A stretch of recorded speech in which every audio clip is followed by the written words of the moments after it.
Every morning, the countdown begins for the markets with meticulous research and analysis designed to help you capitalize on the trading day.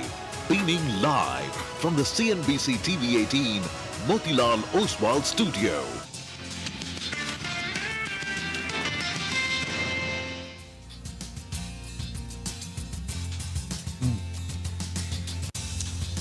Good morning. You're with us here on a fresh new edition of Bazaar Morning Call. We're coming to you live from the CNBC-TV18 Motilal Oswal studios.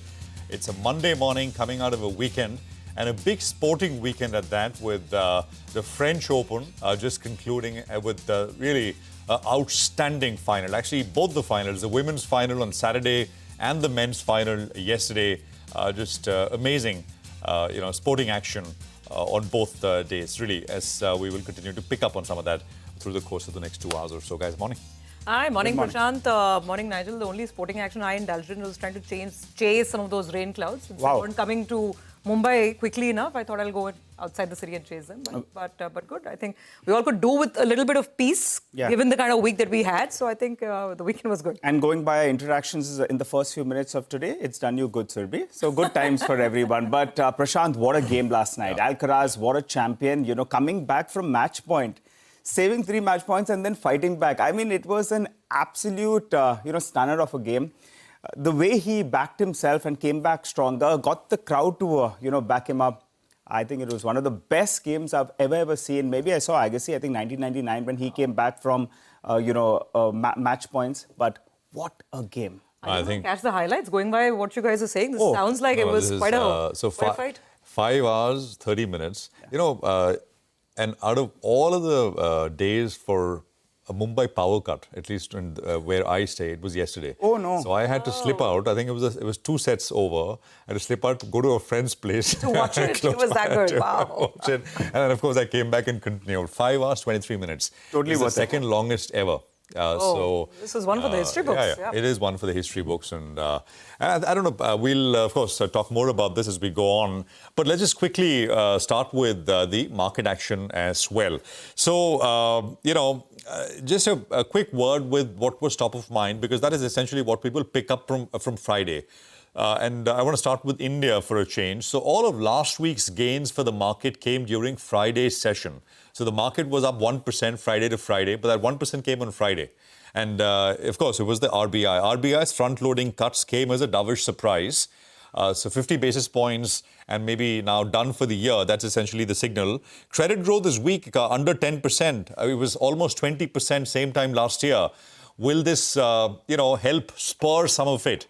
Spur credit growth in that sense, right? I mean, if you think about it broadly, 250-odd lakh crore loan book, this 1% releases about 2.5 odd lakh crores in terms of liquidity. That's about 1%, right? So we'll see if this improves transmission, the CRR cut improves transmission or not. Market focus really is on, and I think this was true on Friday as well. So if you look at the large banks, the HDFCs, ICICI of the world, not much reaction. It was NBFCs. It was PSU banks, not so much though, and maybe we'll see some of that this week. And of course, some of the smaller, cheaper private banks as well.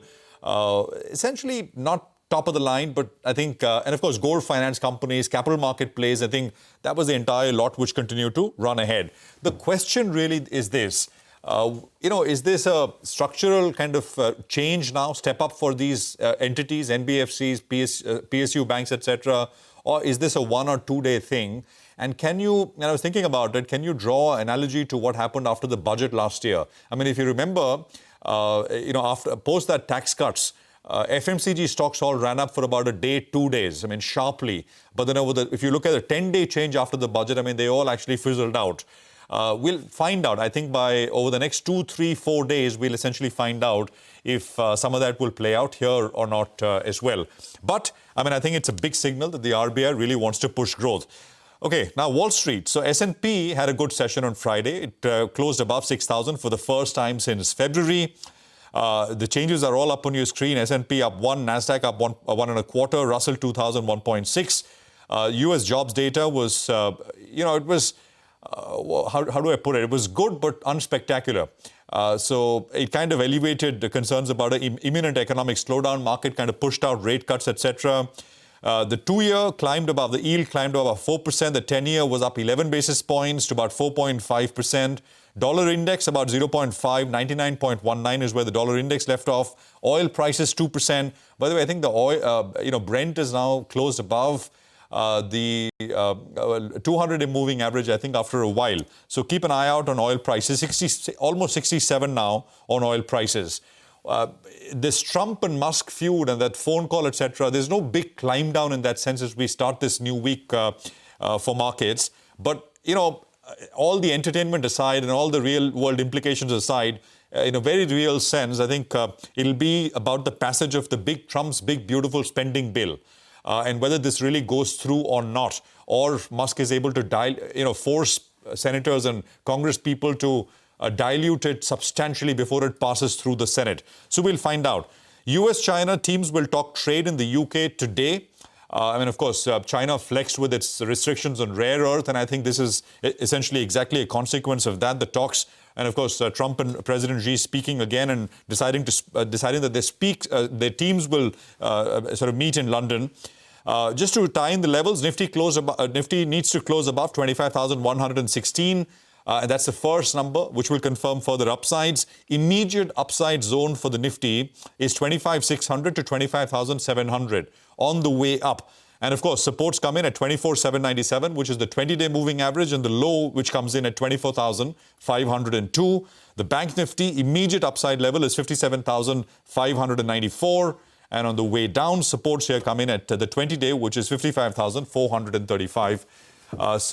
Maybe the range is moved up a little bit. Will we see a clear breakout on the Nifty, especially above the 25,100 level? I think we will. And maybe we go into this new range, which is about 25,600 to 25,700. GIFT Nifty will give you a quick sense of how we are likely to start. It's up another 80 points, picking off where we left off on Friday after that RBI-led big move that we saw across the board. Surabhi. Yeah, well, on Trump and Musk, I wonder, they say, right, it ain't over till it's over, because on Saturday there was this ominous warning from Mr. Trump that Elon Musk is going to face very severe consequences if he decides to fund Democrats and basically, disrupt the passage of this big, beautiful bill through the legislature. So let's see how that happens. But anyway, on an optimistic note, Asian markets are feeling very, very good this morning. And the reason is twofold. One, because of the non-farm payrolls report, and two, because of this hope that there is, trade optimism between India and China. So this is the number.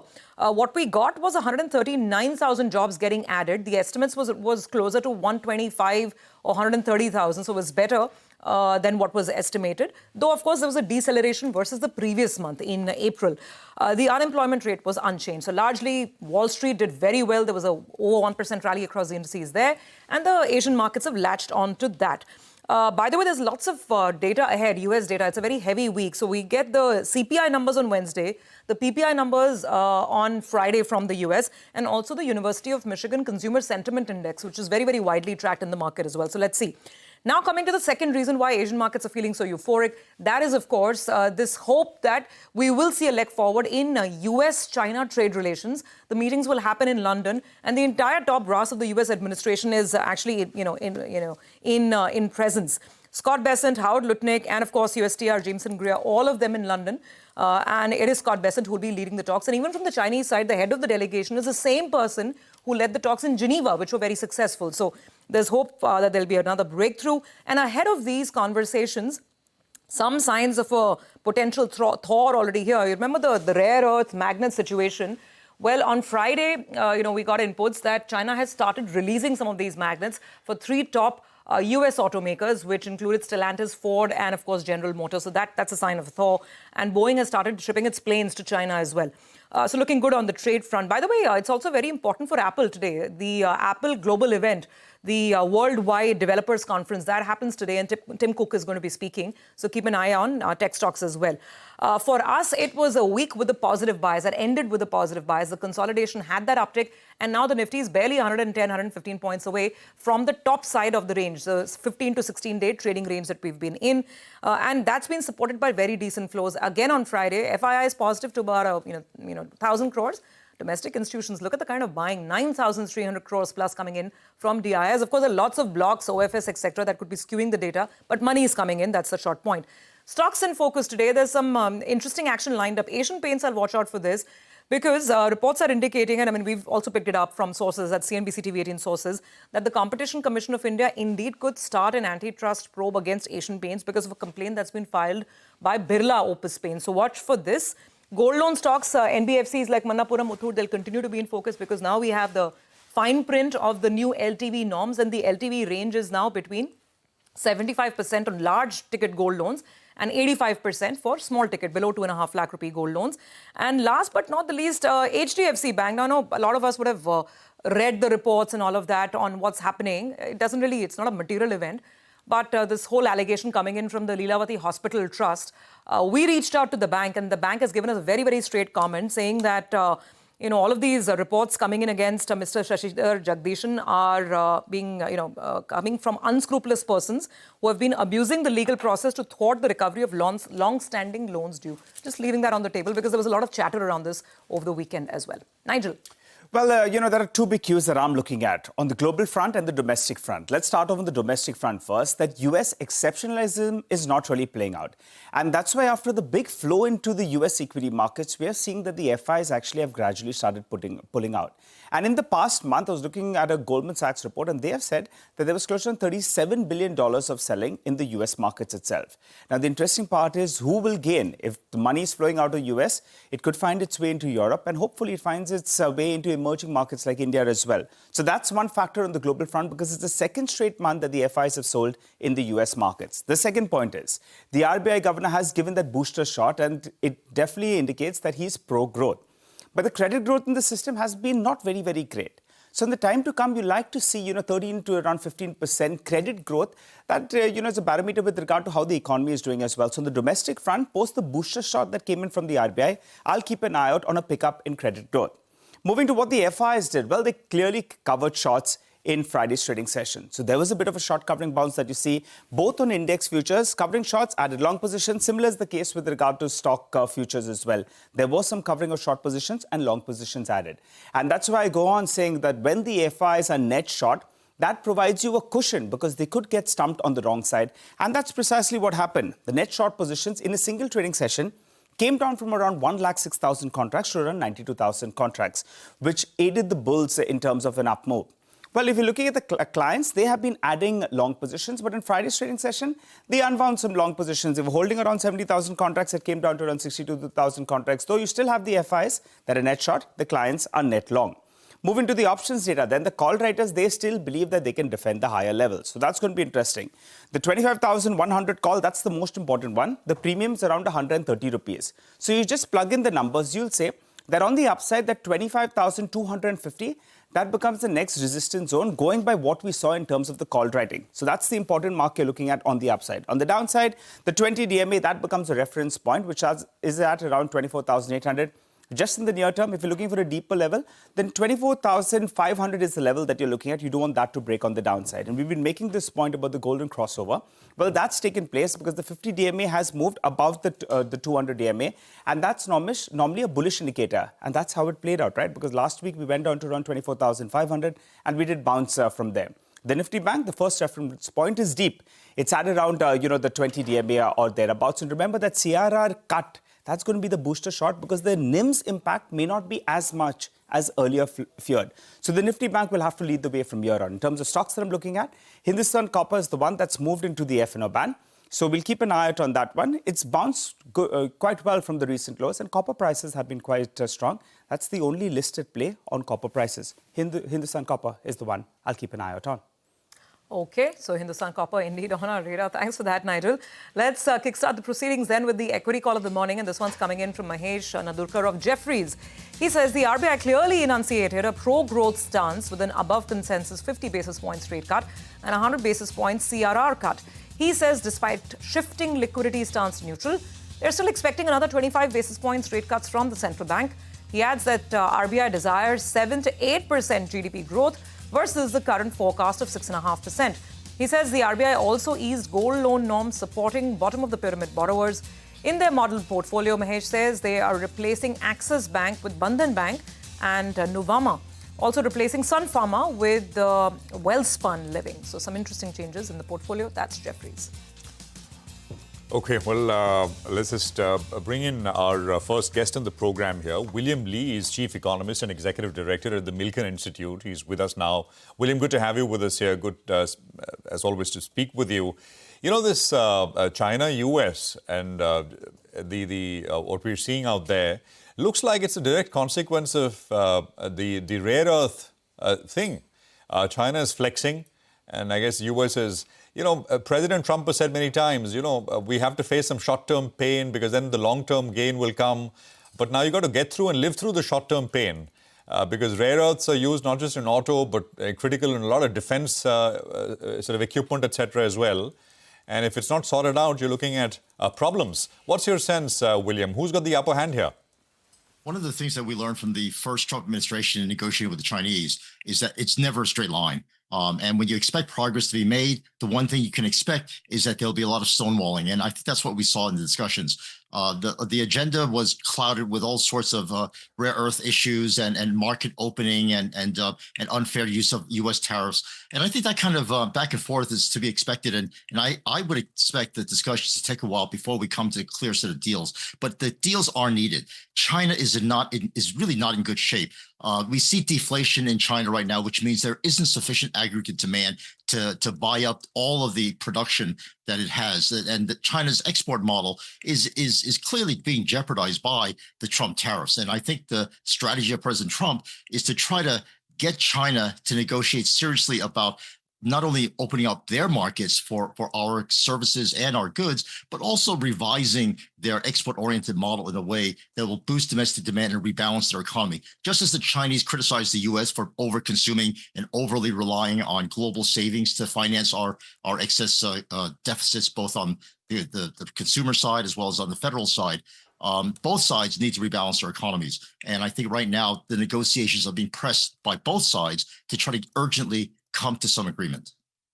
Yeah, and I think the markets are holding their breath, keeping their fingers crossed and looking at screens this morning. So much of optimism around China, Hong Kong, all the markets are up, Japan, all these markets are rising.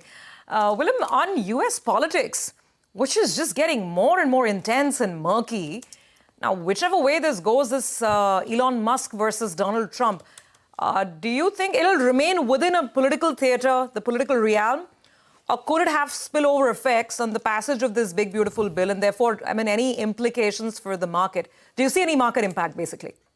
There may be some huge market impact if somehow President Trump's political capital is jeopardized to the point where this bill gets torpedoed by the fiscal hawks. I think it's very clear that our deficits are excessive, our deficits are not sustainable, and something has to be done about it. But because the Republican majorities are so thin on both the Senate and House side, they really have to do all they can to make sure that the most important thing happens, which is we don't get a tax increase. And right now, every ounce of political capital on both parties has been put into a very delicate bill that tries to preserve the tax cuts and shift the priorities in government spending away from a lot of the entitlements. And I think the best piece of news that came out of this bill was that for once we tried to attack entitlements in healthcare and try to restrain the growth of Medicaid, which is the entitlement for medical expenses for some of the lower income people, and really tightening up the work requirements. But one thing that, with note of optimism, I want to mention is that you said before, the U.S. labor market is in great shape. The GDP numbers that came out also in the revisions showed that private domestic final sales, that is the amount of consumption and investment spending, is 2.5%. So there's really no sign of recession that all these fear-mongering due to tariffs had been putting in the air. So I would say to our investors in the audience, chill out and really relax in terms of the recession fears and inflation fears. I like how you put it, William. Is Indian market a good place to chill then? Because we have a RBI governor that's looking at pro-growth, and you like that.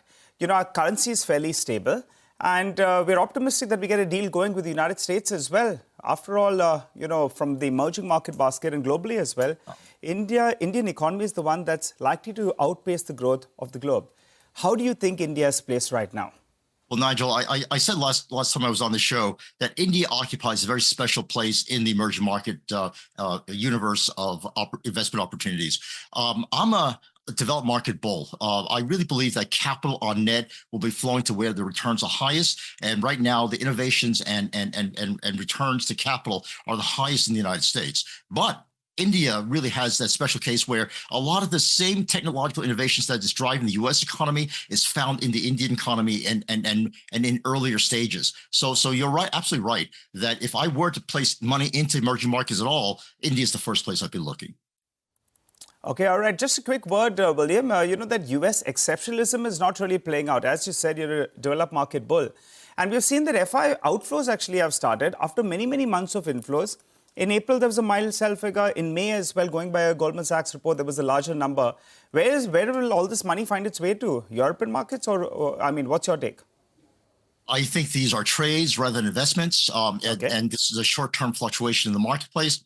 But if you are a short-term trader, then looking for the opportunities in the emerging markets would be the first place to go. But again, if you're talking about 3 to 5 year returns, I would focus on the innovations that are going on in the United States and the complementary investments to those investment opportunities that are going on in India. Very quickly on this, on where the money is going to go, at least in the near term. What about Korea, Willem? Just a quick take there. The market's doing so well since the elections got over, right? The index has rallied about, I think, 11-12% in the last 3-4 weeks. What are you hearing on Korea? Could it really pull a lot of the EM money away from India? Is that a real situation we're looking at? I often go to talk in South Korea, and my message to them has been that they have played a game very well. They trade with everybody. They trade with China, they trade with the U.S., and they managed to somehow walk that narrow passageway.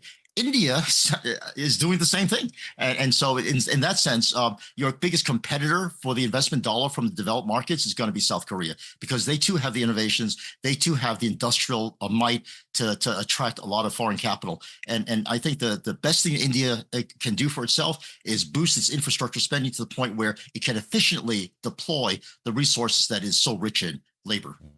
Okay, and that old debate, right? Is South Korea a developed market or an emerging market? I don't know. I don't know the answer. But well put, William. Thank you very much. Good speaking with you. Appreciate you joining us here on CNBC-TV18. We'll take a quick commercial break here. We're going to come back.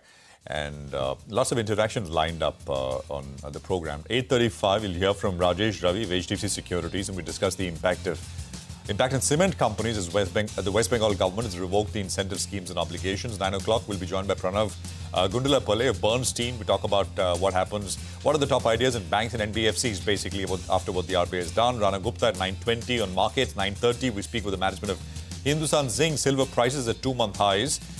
We'll have Ishwar Iyer of IGI. Will be speaking with us at 9:40. Key sort of trends, business outlook going forward. 9:50, you'll hear from the management of Tata Technologies. Of course, I mean, the impact of rare earth and consequently the impact on a company like Tata Tech, which provides a lot of services to automobile companies. And at 10:15, Latha in conversation with Muthoot Finance.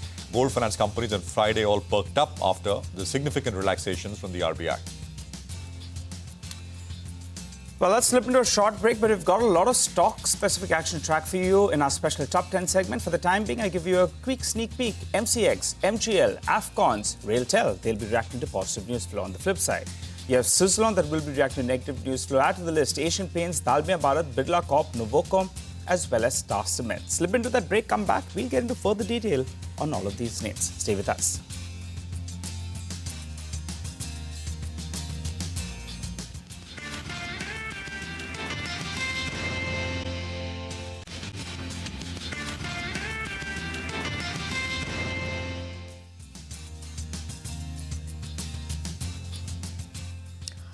Welcome back. It's a nice shade of green across most of the Asian markets. In fact, some of them are doing, quite well. Japan is up 1%. Hong Kong's been up about 1.5%. Yeah. Mainland China also in fine form this morning, so looking good. Let's pull up the implied open. Remember, the Nifty is just 116 points away, specifically 116 points away from getting back right at the top of the trading range. And it's a trading range we've been in for a good 15-16 trading sessions. So it's bulls in control and a gap-up opening expected. Now, what about individual stocks? There's been a fair bit of news flow since the markets shut on Friday, so let's go over this with our team. Here's the CNBC-TV18 list of top stocks to watch. Hi, guys. Good Monday morning to all of you. Let's start with Suzlon. Vivek, we are expecting promoters to sell some equity in the market today, is it? Well, that's right. So our colleague Ruchit managed to access the term sheet for this particular block deal that's expected to happen in today's trading session. So, the promoters, Tanti family as well as trust, are looking to sell close to 20 crore shares, implying that close to 1.5% of equity is expected to change hands. The floor price for this particular block deal is at 64.75 rupees a share, indicating a close to 3% discount to the last traded price. So the estimated size of this particular block deal at that price would be close to 1,300 crore rupees. Lock-in of close to 6 months for this particular block. We're going with the red, but if this particular deal does happen in the block deal window, expect a bit of recovery to kick in as far as Suzlon is concerned. Got it. Thanks a lot for that, Vivek. Let's hop across to Manglam. He's here to tell us about Asian Paints. Manglam, the color's red. The color is mild red, and the reason for that is that Birla Opus has gone ahead and filed a complaint against Asian Paints at the Competition Commission of India, and they are alleging abuse of dominance by the industry leader, that is Asian Paints. They're saying that Asian Paints allegedly threatened dealers to stop dealing with Grasim India, the owner of Birla Opus. This complaint was filed way back in November 2024, and the CCI is likely to pass an order for abuse probe soon. What Opus has claimed is Asian Paints has threatened to reduce credit limits, denying contracts for dealers if they worked with Grasim Industries. Two parts here. One is that this in the past has happened for Asian Paints, where a lot of companies down south, in particular Indigo, etc., have gone to the Competition Commission. Not much in terms of business impact took place out there. The second thing is the first time that Birla and Asian Paints are coming together at the Competition Commission level to allege abuse by the leader. So that's something we'll have to watch out for. Most importantly, what is it that the CCI says is something we'll be watching out for, along with the fact that what Asian Paints has to say on this as well, because they too haven't made a comment on this one yet. All right, Mangalam, thanks very much for that. Coming back to you for more, but let's talk about why cement stocks should be in focus today. Nigel, take us through that. Well, the West Bengal legislature, they have revoked the incentive schemes and obligations in April 2025 itself. What does the Act state? Well, the Act retrospectively annuls all the grants that were sanctioned under various state incentive schemes there in West Bengal. Now the companies have received formal notification over the last few days.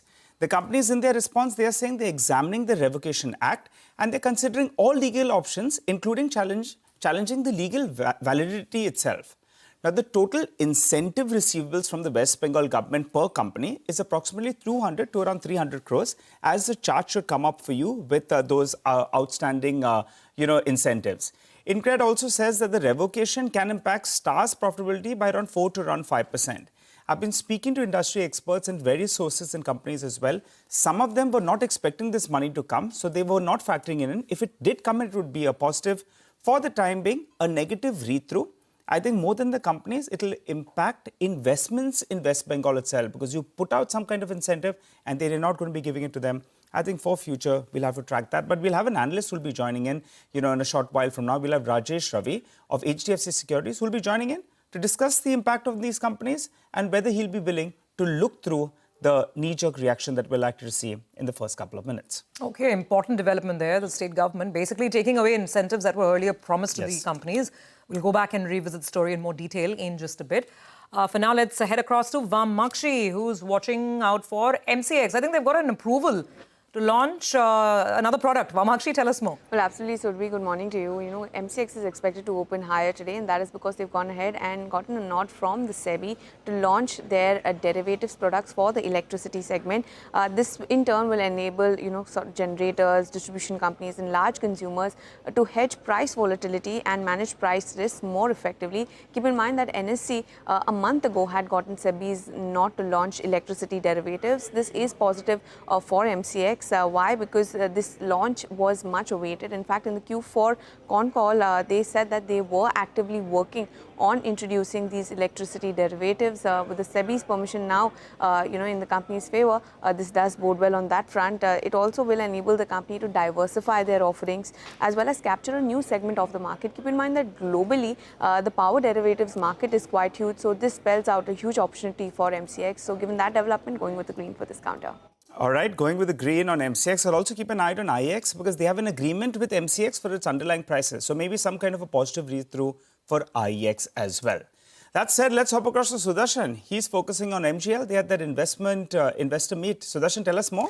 That's correct. So company had held investor and the analyst meet on June 6th, and the commentary coming out of that meet is looking largely positive. Company saying that it will focus more on volume than margin over the next 2 to 3 years. Company is targeting volume growth of more than 10%, and that is despite the high base of FY25. And that is likely to be achieved by the expansion of CNG infra and the targeted intervention in the industrial segment as well. Also, company is looking at the inorganic growth via M&A opportunities. Now, what do brokerages feel? Citi has a buy call and target is to be 1700 per share. It's saying that despite high FY25 base, company is targeting 10% volume CAGR over 2 to 3 years, and this 55% share of oil-linked gas should provide comfort to company in achieving the EBITDA margin guidance that it has given. JP Morgan, though, has a neutral call and target is 1360. It says company is making specific efforts to drive volumes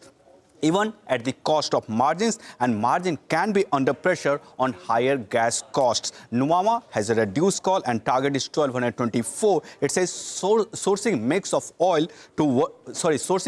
gas to worsen with new well gas share to rise on reclassification of APM. So it's a mixed view coming out from brokerages. All right, Sudarshan, got it. Thanks very much for that. It's Mahanagar Gas on our radar. Back to Vivek then. AFCON's Infra and RailTel. I think these companies have won some orders. Vivek, tell us more. That's right. Some order wins here for both of these companies. AFCON's Infra is the first one in focus. The company has received an order for construction work of vinyl projects of Reliance Industries, and this will be done in Dahej in Gujarat. The scope of work mainly includes civil, mechanical, as well as other associated works. The size of the order is close to 700 crores. Remember, at the end of FY25, the order book stood at close to 37,000 crore. The other stock in focus is RailTel. Again, an order win over here. The company has received an order from Bihar Education Product, where the company is expected to supply students' kits. The total value of the order is in excess of 240 crore. Remember, at the end of FY25, the order book stood in excess of 6,600 crore, going with a mild green for both of these names. Okay, got it, Vivek. Thank you very much for that. Let's quickly recap our list of stocks to watch then. The ones that have positive news flow this morning are MCX, Mahanagar Gas, AFCON's Infra and RailTel. That's just 4. And there's a long list of stocks with the negative news flow around them. That would include Suzlon Energy, Asian Paints, Dalmia Bharat, Birla Corp, Nuvoco, Vistas and Star Cement. All the cement stocks because of unfavorable regulatory developments in West Bengal. Okay, so that's the stock list of the morning. Let's talk commodities now. We have Manisha joining in with a roundup of all the action. Manisha, morning, this surge in crude oil prices, that was making us sit up and take notice. You tell us what's the latest? Well, yes, yes. 4% of gains in the previous week, and there's optimism over China and U.S. conversation. Canada also has entered direct tariff talks with U.S., so that is really supportive. And then there is also potential for increased U.S. sanctions on Venezuela. So there are near-term supply disruptions and expectations that these tariff agreements, perhaps as they happen, will lead back to the global demand growing, is what is supporting the crude oil prices. Within the metal space, the only thing that has seen a decline is the gold price. It fell 1% on Friday and seems to be trading around those lower levels even right now. The stronger than expected U.S. jobs data, with U.S. non-farm payrolls beating a forecast with 139,000 gains in the month of May, is weighing onto the gold prices, but not on the other metals, because copper is trading in the positive. We saw 5% of gains in the previous week. Palladium is trading at a 17-week highs, platinum at a 13-month highs. So the younger or the lower lot in sense of precious metals and base metal seems to be doing well, not so much for gold right now. All right, thanks a lot for that, Manisha. We'll keep an eye out on all of those cues. For the time being, though, we'll take a short break. You come back, we'll be joined by Rajesh Ravi of HDFC Securities to talk about what's going on in the cement space post those regulatory changes.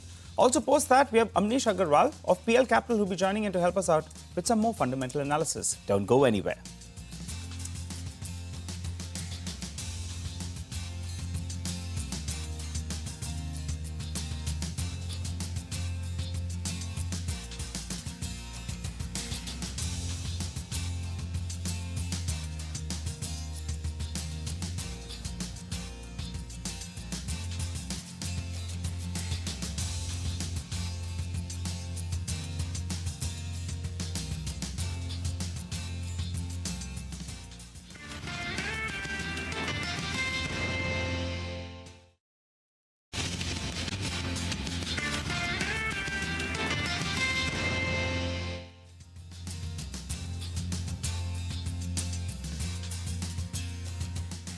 Welcome back to Bazaar Morning Call and hope you're having a good morning. Well, let's address the top story with regard to cement. We have Rajesh Ravi, Institutional Research Analyst, Cement at HDFC Securities, joins us on the show. Hi, Rajesh. Well, it's been a bit of a busy morning for all those who track cement.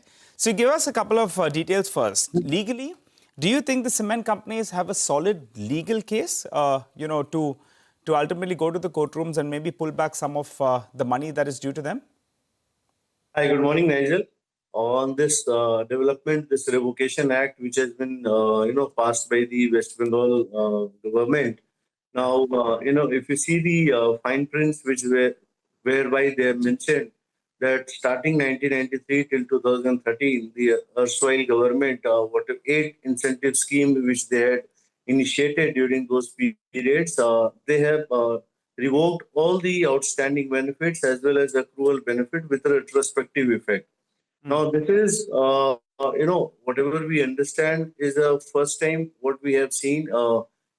Nothing of this sort has been done ever by any state governments, whereby, cancellation of prospective incentives, yes, that has been understood, but retrospectively, all your outstanding, everything goes for a toss.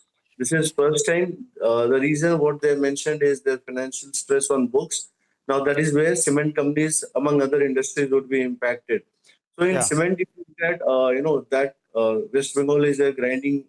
Most of the companies have grinding units in West Bengal, close to 30 odd million ton. And if you look at major companies which are present, Ultratech, around 5 to 6 million ton.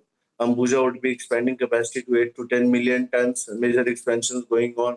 Sri Cement is there with one grinding unit. You have Dalmia, which is... So Rajesh, just coming across to you, I think the number that we got, I think consumptions in that vicinity of around 25 to 30 million ton. I think capacity should be around 40 million ton, very, very roughly.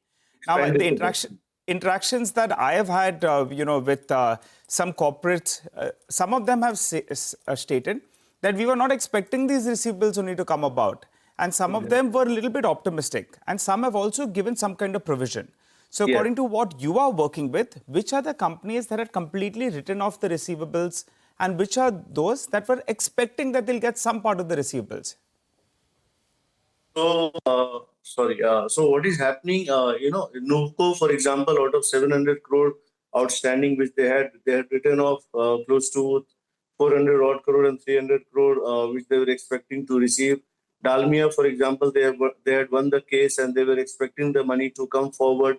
Incrementally, similarly, Birla Corp was expecting some money to flow in and there was some outstanding which they were looking forward at some point in time the government may release. So many of these companies amounting between 300 to 400 crore, they were expecting that this money will be at some point in time will be released. But on a caution basis, most of the cement companies have stopped accumulating the incremental incentives in the last few years. Even companies cement and all, not only in West Bengal, even for Odisha, whatever new capex which people are doing in these states, they are not factoring in incentives. They have mentioned that we will be accruing them on a cash basis. Whenever we are receiving those money, we'll be accruing. So, from a going concern basis, none of the cement, whatever we understand, no cement companies are accruing incentives on their books. And yes, one-time write-off against this, totally unexpected move by the government is whereby they would be provisioning. And the legal angle, as you said, obviously most corporates are talking about and they have mentioned that they will explore legalities, if they have a case to get this reviewed. Got it. All right, Rajesh, very quickly before we let you go. So as you said, some of these companies, they were bracing for this sort of impact. They said, we'd rather not expect it. If we get it, then at least there'll be some cash that comes back. But for the time being, they were working with, maybe they don't receive it. Got it. Now, there could be a knee-jerk reaction today. If yes, would you advise buying into the stock since, as it is, you're saying in the model itself, it wasn't really being factored in? And also, if you could tell us, what are your top 2 picks in the cement space? We'll wind down the conversation on that. Right. So, obviously, if any knee-jerk reactions for companies like Dalmia, Birla Corp, mostly these 2 companies, Nuvco, Forse, this would be a knee-jerk reaction for sure for short time. And this cannot be a long-drawn impact on the earnings. So, and coming in terms of overall, if you look at the south, prices have recovered around 7 to 10% Q on Q. East also, because of late price hike, there is an improvement in realization in Q1. So some of these impact will be, not not sustain and stock should recover here on. And among our top pick, we continue to like Ultratech in the large cap space, and in mid cap space, we would recommend going with JK Lakshmi and JK Cement. Got it. Thanks, Rajesh, for joining in and filling us in with all those details. So, guys, as Rajesh said, part of the cement companies were not expecting this money to come in. It's a little bit of a negative, but Ultratech and the JK twins is what he likes out there. But I think more than anything, the West Bengal investment, people are looking to put money. They'll get a little bit jittery. And, it will impact But this the was, company. in a nutshell, this was amount that they were hoping at some point to get. Yes. It's not being taken away from them right now. No. So, for example, just to close the conversation on this, you have Nuvoco that had 700 crores of outstanding, but they already wrote off close to 400 crores. Yeah. So the asset is not expecting. What was remaining is 300 crores, which in the due course, if they received it, great. If they didn't receive it, they were anyway going to write off. But 30 million tons is what the rough consumption is in West Bengal itself. I think future investments will get impacted for sure. All right, absolutely. Well, that's cement. Let's talk about financials next. Amnish Agarwal is with us, Director of Institutional Research at PL Capital. Amnish, good to have you with us here. Let's talk about the RBI-driven sugar rush, if I can call it, for financials, NBFCs, etc. Do you think it's going to last? And how much more, in your opinion? Yeah, hi, Prashant. You see, RBI has actually, if you ask me, preponed the entire rate cut because we were expecting, say, 25 bips and another 25 bips to happen somewhere in September, October. So I believe after this 50 bips rate cut, now we will have to wait for another rate cut if it happens, maybe towards December or so. So it is actually the preponement of that. The second is your CRR cut, which is quite sharp at, say, 100 bips. But on Friday, I think most of the stocks, they had seen very sharp uptakes. Say, for example, if you look at NBFCs, if you look at, say, some of the banks. So I think in terms of numbers, while NBFCs clearly stands to gain, they will show the impact first. And the banks might take at least a couple of quarters to, you can say, show that impact fully. So I think quite a bit of that is already in the price, at least in the near term. So once the things, you can say, roll out over a period of time, I think particularly some of these, you can say, banks or financials, I think they could be a reasonably good space to own. But Amnish, give us some more specifics on this. We spoke with State Bank of India also on Friday, and it was very reassuring to hear that SBI itself is saying that on NIMs, it's going to be a U-shaped impact. Initially, there'll be a hit, but as the CRR cut comes in, it'll cushion the impact. So maybe not that bad on the net interest margin front. Give us names. I mean, within banks, what would you look at? Big, medium, small? And within NBFCs, what are your topics? Okay, you see, this your NIM compression, yes, it is something which was expected only that in FY26 in particular, the NIMs are going to get compressed. And once the overall pass-through happens, then gradually the margins will tend to improve. And there will be, I think it is only a timing difference. There is no change in that. Now, coming back to, say, stocks in particular, you see, if you look at, say, first of all, NBFCs. In NBFCs, particularly these are vehicle financiers or home loans. I think these are some of the segments where the benefits could come. So something like you can say a Chola or Shriram. So these are the two companies which are expected to do well over there. And in terms of banks, I think if you look at the Friday's move also, I think the move was more clear in case of banks, like, for example, second-rank banks like your IDFC or you can say some of the others. But I think in banks, the trade remains same. PSUs might gain a bit more because of the CRR relaxation, they might have more funds to lend. But in general, if you are looking for long-term, I think structurally your ICICI, HDFC, I think these are two, three, you can say frontline banks, they continue to look good. And in the PSUs, definitely SBI is a cut above the rest. But beyond that, I think all the other PSUs in terms of your ranking, because I think whenever the banking moves or the financials move, they never move in isolation. So it's the entire pack which moves. And I think over a period of time, I think first you might see some of these front lines doing well, but I think the entire sector should get some benefit of that. All right. Amnish, good morning. Good to see you in. What about Suzlon? Any view on the renewable space? You know, company came out with a good set of numbers, but the promoter entity is going to come and sell a small block today. That's what sources tell us. Your view on the stock? You see, we don't have a formal rating on the stock, but having said that, this entire renewables, whether it is, you can say, because Suzlon is mainly on the wind side, wind, solar, all the renewable story looks very convincing. The profitability has been improving. The companies are getting much more orders than they were in the past. And today the balance sheets and all that, they are in a fine shape, and 4Q numbers for Suzlon were really good. Now, as far as your, you can say, promoters coming and selling, I think it is happening in a lot more companies today. And so I will not differentiate any particular stock if the promoters are coming and selling up in selling in the market. But yes, definitely in the near to medium term, the order books of all the renewable companies, they look good. And the stock should remain in a bit of action. Now, whether it is the right time to buy or exit, I think slightly difficult for me to say at this point of time. And as we speak, I think 0.7% equity has got changed, and it's happened in the pre-open. That's in the block window. So, we'll keep an eye out on that stock. That large trade that we're talking about on Suzlon has just taken place. So, our ticker team as well will flush that. Well, Amnish, requesting you to stay with us. Let's take a short break. On the other side, Amnish is still with us. We'll also have our technical experts, Sudarshan and Mitesh, waiting for us.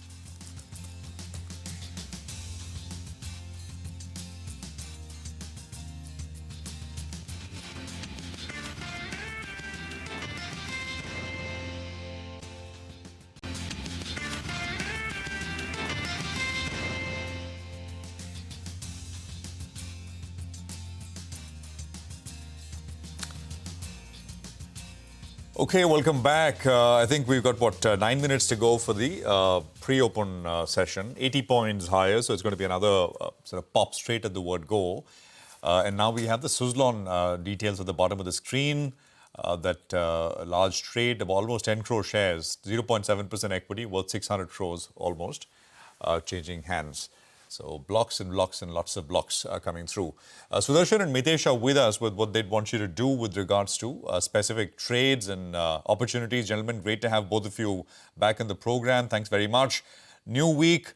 Friday, last week, the only day which mattered was Friday because of the RBI. Mitesh, what's your sense? Bank Nifty made a new high. For the Nifty, we are finally out of this range, 25,100 on the upside. And do we kind of sort of enter a new one? What's your sense? Morning, Prashant. I think the Bank Nifty, obviously, buoyed and backed by the RBI policy, was the first index to give a breakout. Now, getting past 55,600-700 zone was a very positive event for the Bank Nifty. And I am looking at 57,500 to about 58,000 as the broad range for the next short-term target area. Similarly, on the Nifty, the breakout was about 25,050, 25,080 on the upside. I presume we will start getting past those levels today. And with that, I think a good chance that we are looking at 25,400, 500 as the near-term target. So positive bias on both the indices. Got that. Sudarshan, what about you? How would you sort of look at things? What would you trade? Indices first? Yeah, good morning. Well, all is well. Last week, we went on saying go and buy the Nifty. We are at the lower end of a trading range, and a rally to 25,000 is possible. Now, Prashant, the markets may or may not oblige us, but this time they obliged us. We have reached 25,000, and that is a point where the trading range breaks out. Now, I'm assuming that the breakout will happen, and if that happens, there is a significant up move still left, which could be 25,500 and higher. So the trade remains, be on the long side of the market. There's a question of tactics. That is, if you bought last week and you should have, then your options are deep in the money. Roll them, move them forward. But that is a matter of how you trade. The trade is stay long, keep a stop at 24,800 and just wait for the ride. Okay, all right. Keep your trailing stops in place and then trade the market up. Got that sense, gentlemen. Let's come down to individual stocks as well. Mitesh, morning to you. What's on your list today? Good morning, Surbi. I have all buy calls today. Bajaj Finance, like the Bank Nifty, made a fresh high and managed to clear past the entire consolidation zone. So buy this for targets of around 9,600, keep a stop below 92.50. NMDC is a buy with a stop below 71 for a first target of 76. Eicher Motors is a buy with a stop at 5350 for targets of 5,500. And Ashok Leyland, that's a buy with a stop at 238 for a short-term target of 250. Okay, all right. Sudarshan, what about you? Can you help us out with your picks? Yes, and it's all long because this is a market where you want to be on the long side, and mid cap and small caps are doing well. JSW Energy is a buy with a stop under 513. M&M is a buy with a stop under 3041. Exide Industries, where again a fairly decent consolidation may be breaking out. That's a buying opportunity with a stop under 385. And Aarti Industries is a buy with a stop under 450. Again, I'm repeating, stay on the long side of the market. Okay, stay long. Got that point. Duly noted. Sudarshan, thanks very much for the calls. We'll come back to both of you gentlemen a little closer to market opening. Need to take a very quick break right now. Come back on the other side and we'll of course look at the pre-opening trades. If indeed we're getting that gap up that the implied open is indicating. And then it's banks full throttle, banks and NBFCs actually. Pranav Gundapalli of Bernstein joins in on the takeaway. What should you be buying or avoiding in the financial SPAC after the RBI policy?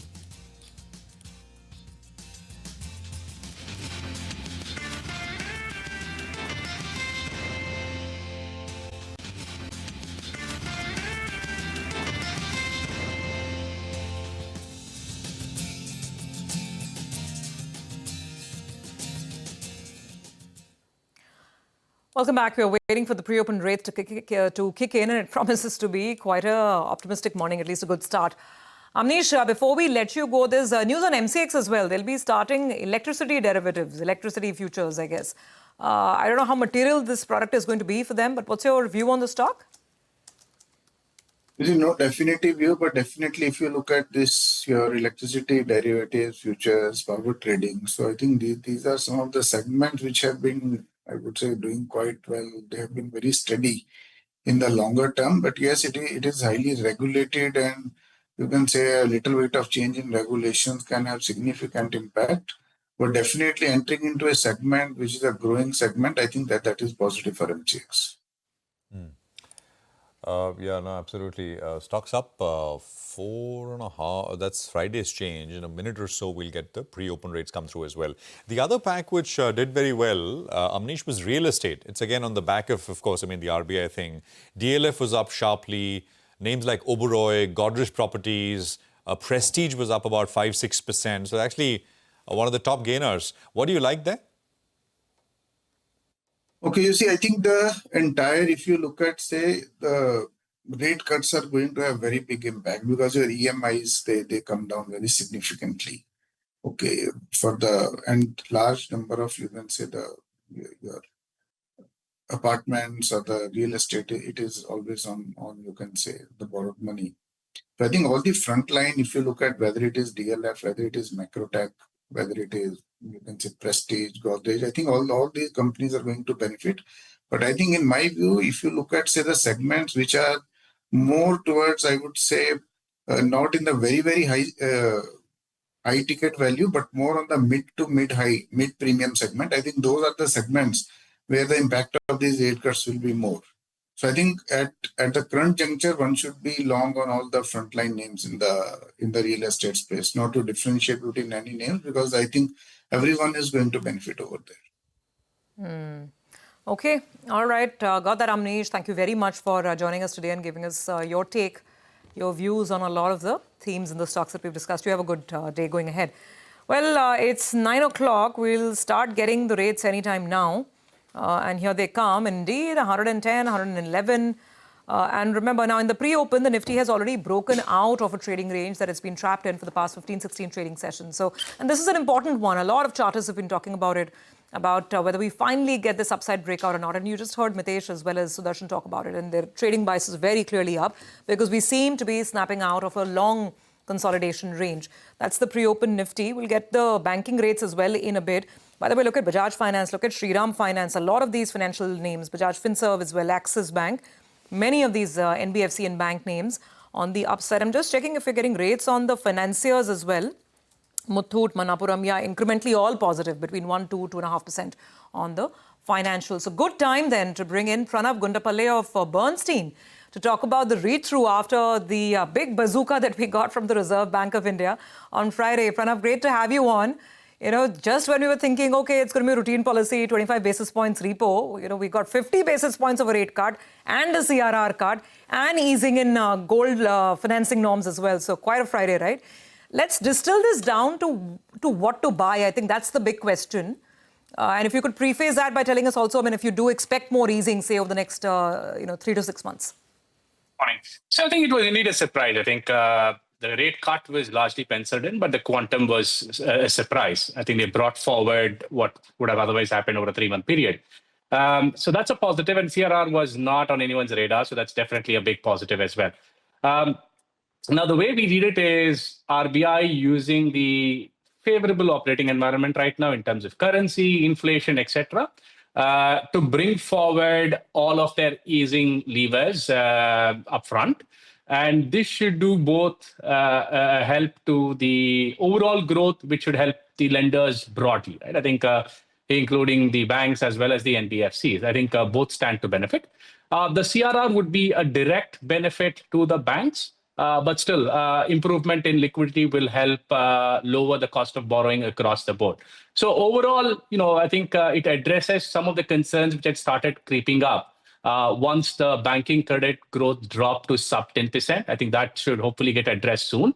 And we don't expect any further easing, at least for the next 3 to 6 months, as RBI will take some time to assess the impact of these measures before throwing anything new. Because we've seen that most of RBI measures, be it to tighten or ease, come with a lag. Or show the impact of it with a lag. So they'll probably wait for a couple of quarters before taking any further action. Pranav, hi, good morning. The earlier question, the first one was, what are the stocks to buy? Your list, I remember one view, and I think this came in from an analyst we spoke to on Friday, was that the weaker liability franchise operators perhaps benefit a little bit more. That came in from Digant, I think, Digant Haria. Would you agree? One of the names there arguably is IndusInd, which you've had a positive view on earlier, at least. So tell us. Yeah, so I think immediate benefit is for the one with the weaker liability, and more broadly, the ones with wholesale liability franchise. That includes your NBFCs and several banks as well. The smaller ones, IndusInd kind of fits in very well in that description. But also some of the smaller names beyond IndusInd also, which are heavily wholesale funded, will benefit. So they are like the immediate beneficiaries. The second, I think, is on the negative impact on the NIMs. I think that's, again, something that's used for the rank order, where the banks with or lenders with more fixed rate loans will stand to benefit as they see the benefit on the cost of funds without suffering the yield compression. So that's the other way to kind of think of the rank order. Now, what to buy? I think when deciding what to buy, though, one needs to look at what is already priced in. For a lot of the NBFCs, if you look at the expectations, I think the EPS growth expectations are well over 20%, 20-25%, which assumes rate cuts and the rate cuts leading to growth and some more as well. So with valuations also in the picture, we'll probably still prefer the large private sector banks, the likes of HDFC, Axis, etc., have seen their growth slow down because of tight liquidity conditions. With liquidity easing, we think they'll see a bit of a relief and could drive better numbers and hopefully some re-rating as well. So from absolute operating benefits will be NBFCs, but once you throw valuation in, it'll probably be the larger private sector banks. Throw in some, say a hedge fund asks you what to buy from a trading perspective. What would you tell them? Slightly high, the private banks are sure they're there, and I think you outlined that, but specifically to kind of take advantage of, more tactically speaking. Okay. See, you just go down the size curve for the banks. So pick any of the smaller banks which are trading cheap. The likes from IDFC First, RBL. Essentially, go down the size curve. They'll all benefit for two reasons: one, the liquidity, and second, I think with RBI clearly indicating that they will be pro-growth. A lot of the concerns that have existed for these banks will also take a backseat now. So yes, you could go down the size and arguably the quality curve, And that is where you might see the biggest re-ratings as well, especially banks which are trading close to price to book. You will see a big rally there.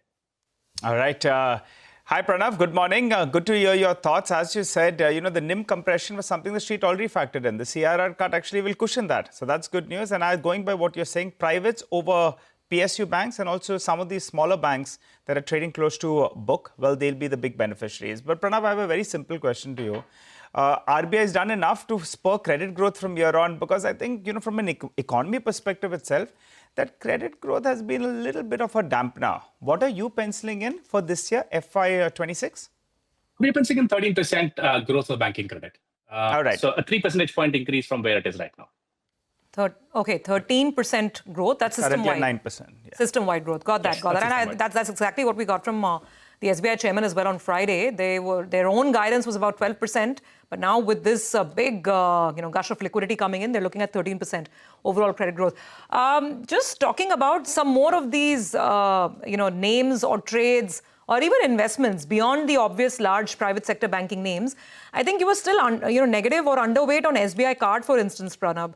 Is there any merit in looking at them? What about gold financiers? Again, I mean, they've already run so much. The question is, what's left on the table? Should one be looking at a Manappuram or Muthoot? We are positive on the gold lenders. We do like Muthoot. I think they've just come back to where they were prior to all the regulatory noise. So in terms of valuation, I think it still has some legs to run. On SBI cards, I think what's already penciled in, if you look at the consensus numbers, is a very sharp reduction in credit costs, almost an immediate increase in revolvers, some of which seems too optimistic for us. So now, while the asset quality issues are probably done with, we'll see some sort of improvement there. What concerns us or what's still holding us back is the trajectory of the revolvers. See, one of the structural issues that SBI Cards has been facing is that the revolver ratios are coming off as people find cheaper alternatives in the form of digital loans, PLs from the banks, etc. Their ability to charge 40% interest for your revolvers has come under pressure. And that's got that. Pranab, sorry cutting you off because we're running into market opening very quickly. So you yourself anyway said private sector large banks, then Prashant nudged you and then you mentioned there are other second order beneficiaries like IDFC. So if I could just ask you, next 1 year, top BFSI bets, top place to look at, what would be the 3 top names be for you? It would be HDFC, Axis and IndusInd. HDFC, Axis and IndusInd. Got that. Pranav, just coming back to you, you may want to listen into, our colleague Sudarshan was standing by. And this is, of course, banks, NBFCs and what your peers in the broking side are also making of all of this. So take us through that. So almost all the brokerages have written RBI policy and they believe that the RBI policy announcements are going to be more positive for banks than NBFC. So we'll start with Nomura. It says CR cut is going to benefit and it's going to be higher for mid-sized banks like IndusInd Banks, AU Small Finance Bank and Federal Banks. Also, it will benefit deposit growth constant large banks like Axis Bank and HDFC Bank. Coming to Goldman Sachs, beneficiaries of RBI policies are Axis Bank and HDFC Bank. Also, NBFCs with higher proportion of fixed rate assets can benefit, and those are SBI Card, Shriram Finance and Chola Finance. Also, companies with better mix of fixed versus floating rate assets and liabilities, and those NBFCs or banks, AU Small Finance Bank, IndusInd and IDFC First Bank. Coming to Citi, it says policy announcements are positive for banks where deposit growth is closely monitored, and those banks are HDFC Bank and Axis Bank. Now, UBS, it says banks requiring greater liquidity will benefit, and those are AU Small Finance Bank, HDFC Bank and Axis Bank. UBS says sustained decline in PSU bond yields could lead to additional 10 basis points benefit in cost of funds in FY26 for companies like PFC and REC. Also, NBFCs with higher share of bank borrowings to benefit more. And here, those companies are Chola Finance and M&M Finance. So thanks very much for that. That is, the sell-side view coming through. Pranav is still with us. Pranav, almost a kind of and this is a minority view maybe, but that because things are priced generally so finely, right? You need to kind of go down and find things, stuff which can which is a little broken. Maybe we'll get better. Down in the dumps. I mean, I've heard things like Bandhan. IIFL has done well recently. Some of the MFI names. Any sense in looking at all of those in a much easier liquidity environment? Yeah, I think the compounding story you'll get across the board. I think if you look at the list of names that Sudarshan read out, I think most of the banks and lenders are beneficiaries. So it's an overall positive. The tide should lift all boats. Now, I think picking a turnaround story versus picking something that's chugging along quite well, I think depends on what one's risk appetite and horizon is. So in that bucket, we still like the Indusin. I think at sub-book levels, reasonably shorter tenure of around what needs to go right or what needs to change. We do like that as a turnaround story. But for the others, I think it could be a longer waiting. MFI, for example, I think there are a lot of structural questions to answer before one sees a big re-rating, right? So I think the extent of growth comeback, what would be that look like? Will GLG continue to exist? So a lot of those questions need to be answered. So I would rather just ride with the tailwinds than get into some sort of these idiosyncratic stories to get that upside. Oh, absolutely. It depends on, ultimately will depends on what kind of player you are and what kind of risk appetite, etc., as you said, but you'd rather much, go with what's already doing well rather than try to bet and turnarounds. Pranav, thank you very much. Good speaking with you as always here on CNBC-TV18. Appreciate it as always. Well, what are the 9-10 calls? Sudarshan and Mitesh are with us. Sudarshan, you go first. What do you have? It's JSW Energy. Buy JSW Energy with a stop under 513. JSW Energy is Sudarshan's call. Mitesh, what do you have? We'll go to the buy on NMDC for targeting 76. Okay, NMDC coming in from Mitesh at this point. So that is some of the 9-10 calls which are coming through. I think we're just sort of coming through with market open in a bit from now. And we'll have rates starting to come up. We'll also, of course, get you a view from Rana Gupta in a bit from now. Let's just look at the real estate names in the pre-open, how they've ended, because Friday, I mean, of course, DLF was the biggest volume-led gainer, but as I was saying earlier, you had so many other things. Real estate index itself is up about 1%.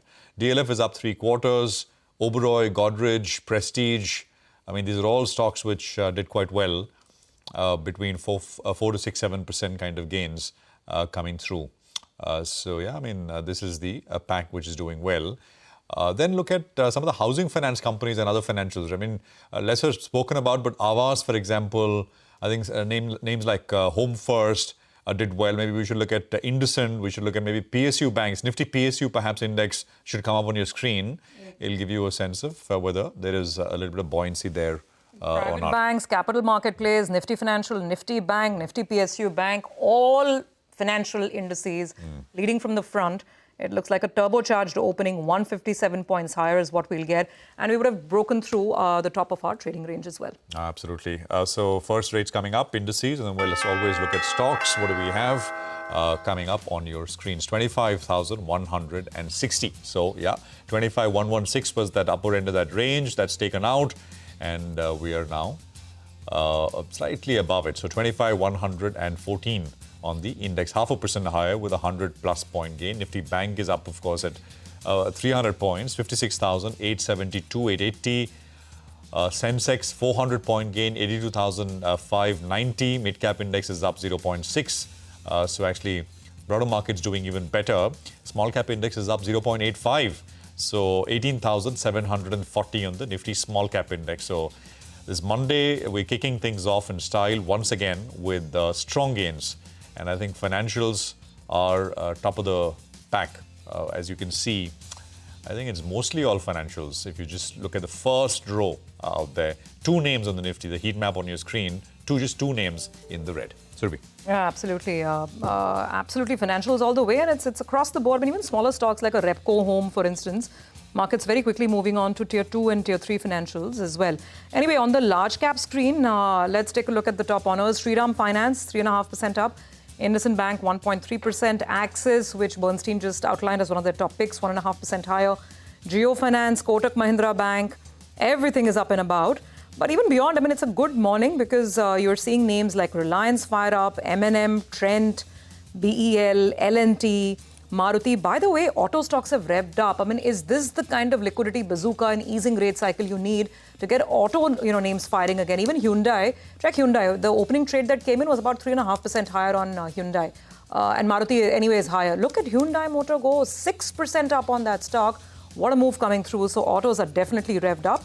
Bajaj Finance about 0.5% higher. Adani Ports, and everything's up and about. It's that kind of a morning. Tech is also doing okay. Infosys 1% higher. TCS is seeing some gains as well. Remember, today is the Apple big event in the US session today. On the downside, Nestle, Apollo Hospitals seeing a little bit of red. That's about it. Not too much. SBI Life also cooling off a little bit. But it's not even, these are not even cuts of 0.5%. Very, very positive morning. 130 points up on the Nifty. Well, that's right, Surbhi. And just take a look at the big movers actually from the broader markets. AFCONs, they've got an LOA worth around 700 crores from Reliance Industries. That's off to the races. Big move is what we're seeing out there. MCX, that stock in fact is up and about in today's trading session because that one has received SEBI's nod to launch electricity derivatives. So that's good news for them. And also IEX is higher because they have an agreement with MCX for underlying prices. So that explains why that stock as well is up close to around 2% or thereabouts as we speak. What else is moving? RITES, they have an MOU with Hindustan Copper for critical mineral supply chain in India and overseas. We'll wait by for details. But RITES, in fact, is higher as well with a gain of close to around 2%. RailTel, they won an order of around 250 crores. So that stock has opened up well in the green. PNC Infra had a big run last week. They've got an LOI for an EPC project worth around 240 crores. So that one as well continues to run ahead. And SPL Infra, they've got an allotment for land for their battery energy storage system manufacturing unit. The street likes anything with regard which has these names. So SPML Infra, smaller name. That stock, in fact, is up and about. And the cement companies, remember, there's a bit of negative news flow with regard to the West Bengal government not releasing or not going according to the incentives. But most of these companies actually were not factoring in any kind of money coming in from the West Bengal government. So explains why Dalmia Bharat is only down only 1% or thereabouts. Novoco, that's down 1% or thereabouts. So we're not seeing such a large hit, though it's sentimentally negative. The point is that, in fact, most of these companies, they're either provided or they've created a provision or, in fact, they were not expecting it at all. So explains why these stocks are more or less stable in trade. On Hyundai, I just want to add, I was trying to see if there's any fresh news flow. And the only thing that I could find was there's a lot of chatter about more upcoming launches, including a new compact SUV. I don't know if that's something that's gotten the market excited because while all auto stocks are up, this one is definitely seeing outsized gains this morning. No, absolutely. So just a few other names, right? So 100 points, we are just around the upper end of the range, which is 25,116. We breached that, and now we're just under it. We're at it, actually, for all practical purposes. The biggest volume-led gainer is Shriram Finance with a 2% gain. So 700 on Shriram Finance. There is, actually, Balu Forge is coming up on my screen within the top 5 volume-led gainers. Balu Forge is up 10%, 11%. Almost a million, coming up to almost 1 million shares already very quickly. Another name is Shakti Pumps, which is, I think, almost back in 4 digits. So 990 or so, 5%. I think Friday moved up sharply as well. So I'm trying to, of course, financials are doing well, but I'm trying to look at other stuff. KEC is up about 2.25%. Again, very large volumes. You've got Time Techno, I think we mentioned it. Motilal Oswal has come out with a coverage this morning. So 3% initiating note from them. Shankara Buildcon has been jumping up. So Shankara, Friday was a big day. And today it's up another 11-12% on very large volumes here. And of course, Nippon India has come up very sharply, from $500 to $800 in just 3 months or so. So that is doing very, very well. On the downside, Swiggy is down 4%. That's the only big notable loser, 360, and has got the second highest volumes on the downside. Cochin Shipyard is down about 2% as well. That's number one in terms of volume-led losses that you've got going at this stage. So we'll, of course, track this one as we go along. But Rana Gupta is with us, Senior Portfolio Manager, India Equity Specialist at Manulife Investment Management. Rana, great to have you with us here. Thank you very much. it's rare to see what the RBI did on Friday, but we've had, you go back last 2 decades, instances where, authorities have tried to pump prime a little bit at the margin, push growth really hard. From a monetary perspective, Rana, beyond the near-term sort of moves that we will see, some sentiment-led, some justified, etc., will this make a real difference to boosting growth, boosting demand on the ground? And what would you take a call on a more durable basis beyond the first 2-3 days? Sure. Good morning and thanks for having me. So, no, it should. There is this old saying that don't fight the central banks. I think that's true for the markets as well as the real economy. I think given the liquidity boost that has come, or the rate cuts that have come, and the liquidity boost that's going to come throughout the year, in that way you can call it a bit of a forward guidance on the liquidity because the other cuts will phase in. I think the banks, the lenders, they will be now kind of going out and lend. In fact, we met some of the bank and the non-banks. They were still not very bullish on the deposit and loan growth, but I think this policy is significant and it changes things a bit. And it has been our call that tax cut plus monetary policy will be supportive. And I think the pro-cyclical monetary policy that has come, that will go a long way to boost liquidity, cut rates, increase deposit and lending growth, as well as boost demand on the ground. Rana, great to have you on this morning. Very, very strong morning for the bulls, right? Because they've finally broken out of a 17-day trading range. It's been a long period of consolidation for the index. Market as a whole, now that we've got this, turbocharged move from the RBI, anyway, the income tax rate cuts have come in. Some are expecting that even maybe on GST, we could see a relief next month. What lies ahead? What is the approach that you would take to this market, say, for the next at least 6 months? Mid caps versus small caps, what part of the market to buy? Because we're again at very close to all-time highs now. Sure. I mean, we are getting close to all-time highs, but we were at these levels in September last year. In fact, now 9 months, the market has not gone much or anywhere. I think that being said, I think it's very important for us to get the sectors right, and within the sector, we can look at stocks across the market cap given the risk-reward framework. I think the supplier of credit, like the banks and the non-banks, they will benefit as the credit growth picks up. The banks, the margin contraction that was earlier thought will be lower than that because of the CRR cut that's going to come in the H2 of this year. Non-banks, I think we'll see the margin expanding and growth, so that's all positive.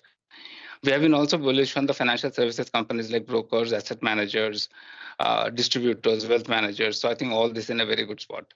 On the other hand, I think the user of credit, they will also benefit, and they can broadly put in 2 buckets. One is consumer, and one can think about auto, retail, and travel. These are typically levered consumption that should do well. Also, I think one should be bullish on the infrastructure stocks. Now, infrastructure, I don't mean the construction companies or the capital goods companies. I simply mean companies who own all the infrastructures. It could be companies like telecom companies, hospital companies, hotel, it can be oil and gas, can be power and real estate. Those infrastructure companies who have large asset bases, they tend to benefit because of better top-line growth. Their interest costs come down because many times these are very levered entities. Also, what happens is that their valuation improves as the rates fall down because they are long duration businesses. So I think we would focus on these sectors and across market cap ranges. All right. Hi, Rana. Good morning. Good to see you. When you mentioned asset managers, distributors, wealth managers as well, but exchanges were left out. Do you think that they've got too expensive? BSE has been running on steroids. MCX as well, similar is the case. And IEX, after get bombed out, that stock as well has moved quite well. So the listed stocks are doing well. And in the unlisted space, NCX is doing a number of its own. You're interested in stock exchanges or not? I think it depends on the investor risk reward profile. See, exchanges are probably the highest beta play on the volumes and liquidity in the exchange, as compared to that in a distributor or a wealth manager or insurance. You get a more diversified play with multiple earning drivers. So therefore, it's our preference to buy companies with diversified revenue streams. That being said, I think the exchanges remain the high beta play. and they may continue to do well. But I think the risk reward from our framework is better in the distributor companies like insurance or wealth managers. Okay, it's, that's a point taken. By the way, lots of new stuff is coming up, right? I mean, AB Capital, if you can pull it up, is up 3.5%, and 242 on AB Capital. These are smaller names. Jana Small Finance Bank is up about 4% right now. Again, coming up with decent kind of gains. Fusion, I think on Friday did very well. It's up another 4% or so. You've got, lots of stuff. So 1,800 names are higher and about 600 stocks are lower at this point in time. Rana, the other point is, and this is, I guess you'd broadly agree, but the question is what to do. New ideas, hard to come by, right? It's a very finely priced market, 22 at a headline level, 22, 23 times earnings, P multiple. So you got to find newer things. It is hard, isn't it, Rana? So where exactly are you looking if you kind of sort of, spread out the canvas away from just financials and capital market plays, etc.? I think so. Away from financial capital markets, first of all, I don't think the financials valuation, of course, barring exchanges, the financials valuations are not that high. So I think financials valuation was do okay. And if you look at the stock sectors that we discussed, the consumer sector has been one of the more expensive sectors in India. And we are comfortable with that because, the retail companies, the travel companies, they are growing at a much faster rate. Still, the valuations compared to much slower growing consumer staples kind of companies. So we are also taking a bit of a relative call there as well. And aviation is, of course, another play on the travel spend, and that's valuation is reasonable. But outside that, the other broad sector that I said, which is like, telecom, hospitals, power, real estate, there the valuations are actually quite reasonable. So I think as the dust settles, as people, figure out where the most benefit they see, I think with economic growth, their top line is going to grow, their interest cost is going to come down, and their valuation would improve. Real estate is also one sector. I think real estate power sector would highlight within infrastructure, where I think both you get good top line action as well as comfortable valuation. And maybe I just quickly also add to that, that I think you will see over a period of time, next 6 months, quite a bit of supply in the stock market from these kind of sectors. So I think that should ease the valuation a bit and also give us more choices. Okay, fair enough. So power generation is what you mean, Rana? I mean, particularly on the renewable power side, because renewable power, the growth story is very good. And if you look at the way the bidding is structured, the price is sort of fixed or levelized. And so the developer could retain that benefit of all the prices going down. So let's say the solar cell price goes down, the interest costs go down, interest rates go down, that benefit they can retain. So future auctions will become even more competitive, but someone who has already won those bids will stand to make more profits than earlier thought. So just as an example, what kind of names, Rana? Just purely for illustration purposes. I would say that even in utility, look at the companies who are already won significant renewable bids. Those companies are something that we would be quite bullish on. Okay, and the others you said is so there is power. You said real estate and hospitals as well. And any preferences in the other in real estate and hospitals? Anything or broadly? I mean, all okay. I think real estate so far we have been running with so far we have been bullish on the company which owns the land bank to a large extent and debt free, but that's because the view on the cycle was tentative. But with interest rate cuts and all that liquidity coming in, the confidence of cycle is improving again.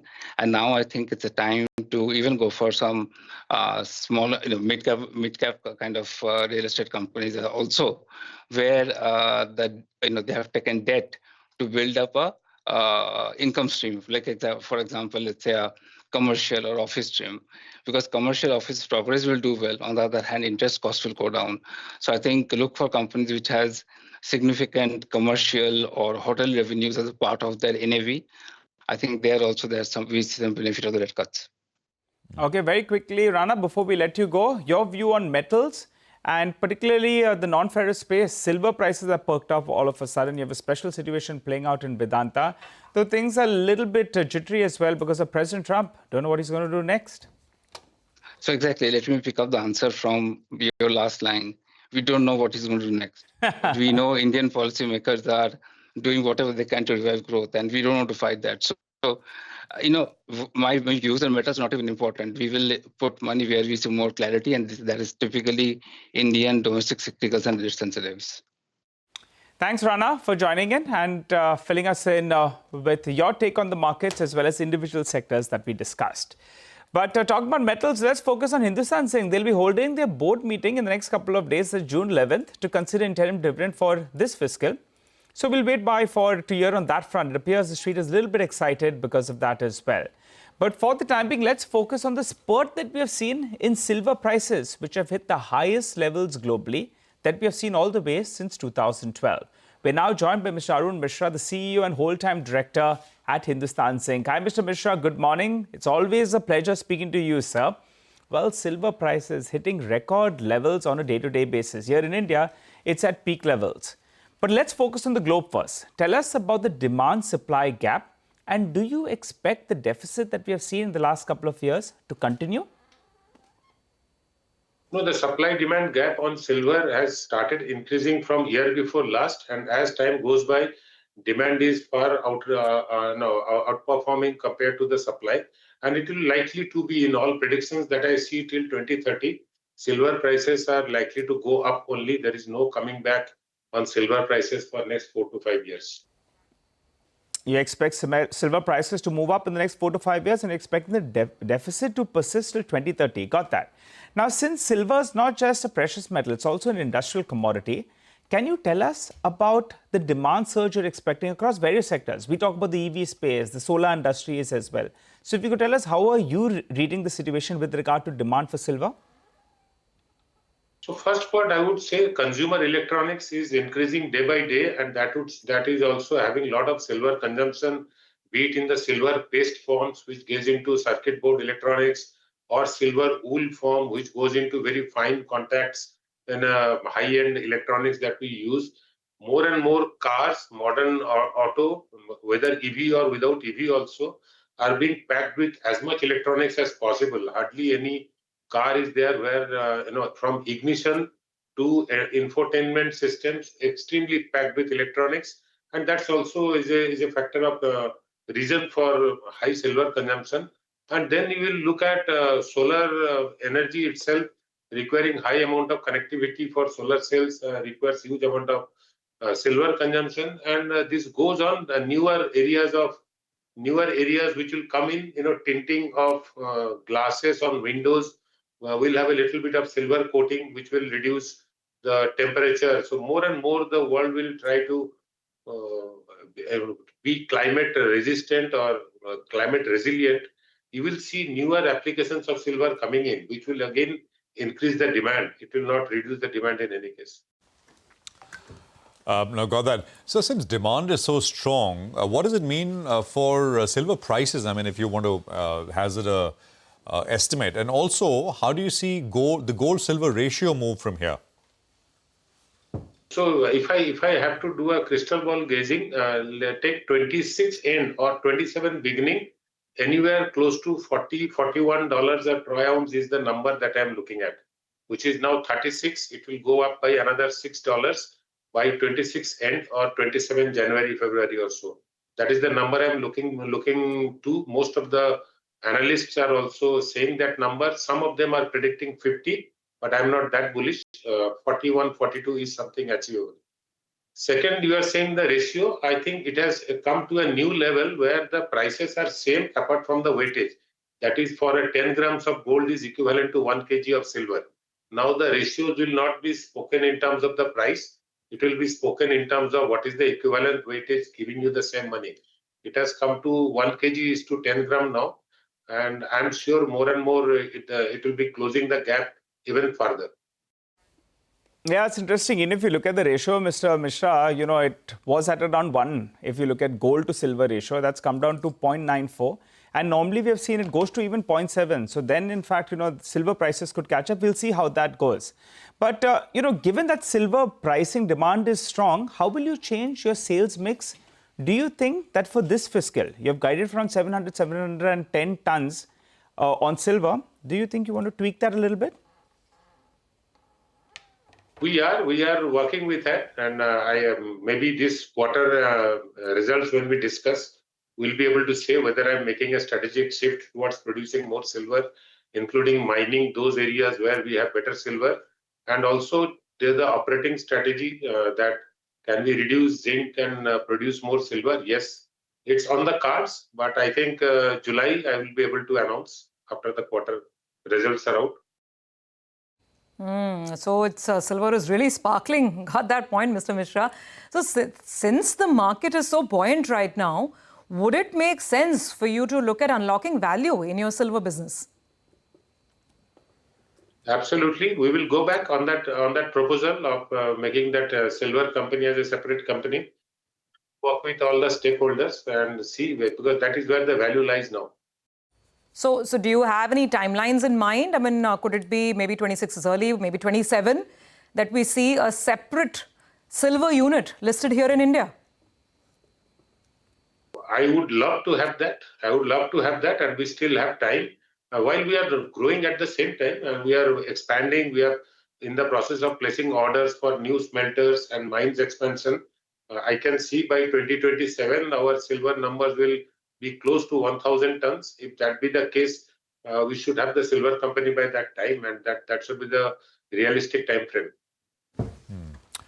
Okay, now one more price estimate, as you said, take out the crystal ball once again, sir. Zinc prices, what's the outlook? Zinc will not grow much because I am not seeing any push for zinc to be, as high as 34 or something. It will keep on fluctuating, as I said earlier also, 2,700 to 2,900. More closer to 27 of the band, it will be there. And it will continue at least for next 1 year or so. All right, final question, Mr. Mishra. The other big buzzword nowadays is rare earth magnets. Is Hindustan Zinc exploring a move into rare earth magnets as there's a supply threat? Well, they've made various conglomerates look in this direction. So will it be via Hindustan Zinc, if at all? No, so we are participating in any minerals or new auctions that are happening. Whether it is rare earth, whether it is critical minerals, anything that is happening, we are part of it. And Vedanta, being a resource company, also globally will always look for possibilities of new resources coming up anywhere. As far as we are concerned in Hindustan Zinc, we will look at any opportunity of mining. We already have got a few blocks where we have been declared as a preferential bidder. We have just got potash. We had got gold, but which was cancelled later on. But then we have got tungsten blocks. So we will look at more and more such blocks which are coming out, and we will be participating there. All right, Mr. Mishra, good to speak to you. Thanks a lot for joining in. Silver is expected to be in deficit till 2030. You're expecting prices to go to around $42 an ounce by the end of 2026 or early 2027. And we'll wait for the next month. When you announce your results, you'll tell us whether or not you're tweaking that guidance with regard to silver production. Thanks a lot for joining in. Well, on that note, we'll slip into a short break. On the other side, we have Mr. Ishwar Iyer of IGI, who's waiting by to talk to us about how business is progressing.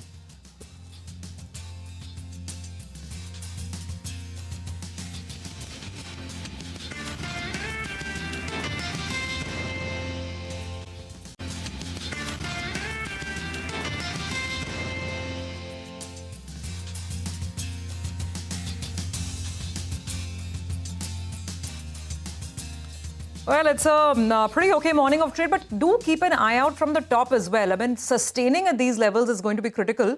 The Nifty opened with a 150-point gap. Now it's about 90 points higher. So let's see, 25,100 thereabouts. That's where we're at. Let's pull up the intraday chart if we can. It'll give us a sense. Early morning, start with a flourish. You'd want to hold on to the flourish through the course of the day. But we continue our interactions with the management. So the next company on our radar is IGI. Now, GIA India has been redefining the diamond grading norms by dropping the traditional 4Cs system. This is the latest news in the diamond world in the last week, 10 days or so. That basically GIC, which is very big into diamond certification, they have decided to completely segregate the way natural diamonds are graded and the way lab-grown diamonds are graded, perhaps to drive a deeper, clear cut between the two categories of diamonds. So natural diamonds will continue to get the 4Cs, clarity, cut, color, etc. But for lab-grown, according to GIA, it will be a very simple certification of whether it's premium or whether it's standard. And if it's a very low-quality lab-grown diamond, then they won't certify it at all. I mean, there'll be no term given to it. So how does this impact, the overall market and the business for International Gemological Institute? We have Mr. Iyer, the Chief Financial Officer of IGI, joining in to weigh in on this. Mr. Iyer, great to have you on. Thanks for joining in. So this is what we really want to understand at the heart of it all. Just start by telling us how much of your revenue, and club the stones as well as jewelry, how much of your revenue is right now coming from lab-grown and how much is coming from natural? Because the bulk of it, I think if I club both the categories, and I think 60, if not higher, % of your revenue is coming from the lab-grown side. But you tell us the latest numbers. Yeah, hi, good morning, everybody, and thanks for having me on the call. It's a pleasure to be on this call, as always. And yeah, from basis what we discussed post my Q1 results discussion, I think the business has continued on the steady path. There's nothing that has significantly changed over the last 2 months. Having said that, yeah, around 55 to 60% is our revenue mix as far as lab-grown segment goes. So that is the size of the business that we have from the lab-grown segment. Ishwar, the thing is that with GIA, which is a very big certification, body, and it's more about the messaging that's going out in the market. And do you see any impact of this whatsoever? That till now the comfort was lab grown, also has the 4Cs. It's a diamond made in the lab. But now there's a very clear effort to drive a very clear distinction and segregation. Will that not put some pressure perhaps on demand, on the pricing of the certification? What happens to your business? See, I think this is what we discussed over the last 2 or 3 times that we've been on the show. I think the lab-grown segment is an emerging segment, and it's going to be a large volume play over the next 3 to 5 years because of the way it has shaped up over the last 5-6 years with its affordability factor. We are assuming that a lot of many consumers are going to come into the fray, and that's the reason why we've seen even during Q1 of this year over 20% of volume growth. No, Ishwar, I was just coming at, yes, of course, that's the long-term story. I'm talking about the pricing of the certification. How much, say, are you making on the certification of diamonds right now, lab-grown and natural? And will the pricing of that certification change with what GIA has done? See, we mentioned this during our last call. I think we make around $15 per report as far as lab-grown certification is concerned. But having said that, this 4Cs that we've been, is the basis on which the diamonds have been graded. It's close to a century. The 4Cs have been the standards at which any diamond gets graded. Now, having said that, there is absolutely no difference between a natural diamond and a lab-grown diamond from a physical or a chemical standpoint. And, so we in IGI believe that what is paramount importance is the way we are providing information and transparency to our consumers. From that standpoint, I think we have the scale, the expertise to provide reliable, independent grading. So you will continue with the 4Cs, Ishwar, for lab-grown diamonds, you will continue with 4Cs. Absolutely. So I'm just trying to understand, if I'm if I'm a diamond operator or even a jewelry operator, and if I have lab-grown jewelry, will it be cheaper to get a certification from GIA versus IGI? So therefore, won't that impact business? See, the pricing between IGI and GIA has a difference historically. I think that difference will continue to exist. But having said that, with the lab-grown coming into the fray, I think it's paramount importance that consumers get that sort of in-depth information rather than just making it extremely simplistic and generic. So from that context, IGI will continue to provide 4Cs irrespective of whether it's natural diamonds or lab-grown diamonds. All right. Hi, Ishwar. Good morning. Good to see you. When Surbhi, I thought she was saying, if I'm going to go, I thought Surbhi is off to buy a diamond. That we'll have to see what happens on that front. But Ishwar, you told us for a certificate lab grown, I think you said around $15. If I remember correctly, a natural diamond, it's around, more than double, right? I think it's around $35. Is that correct? That's right. So that'll be a big margin difference as well between the two? No, but see, as I mentioned earlier as well, I think the margin differential is also taken care by the volume throughput that happens on lab. So I think what we have to see from a contextual standpoint over the next 3 to 5 years is the scale up of lab grown diamonds, both loose as well as jewelry. And as I mentioned on our call last time as well, we are also seeing a significant increase in lab grown jewelry, which could be the big player for the industry as we get along the path as lab grown settles in. So from that context, I think this is just the beginning of what we think is going to be a very, very large cycle as far as lab-grown business is concerned. But Ishwar, I think the street's worry would be that whether that realization of roughly $15, whether there is any downside risk to that, will there be pressure on your lab-grown diamond certification realization with what GIA is now doing? Is there a risk?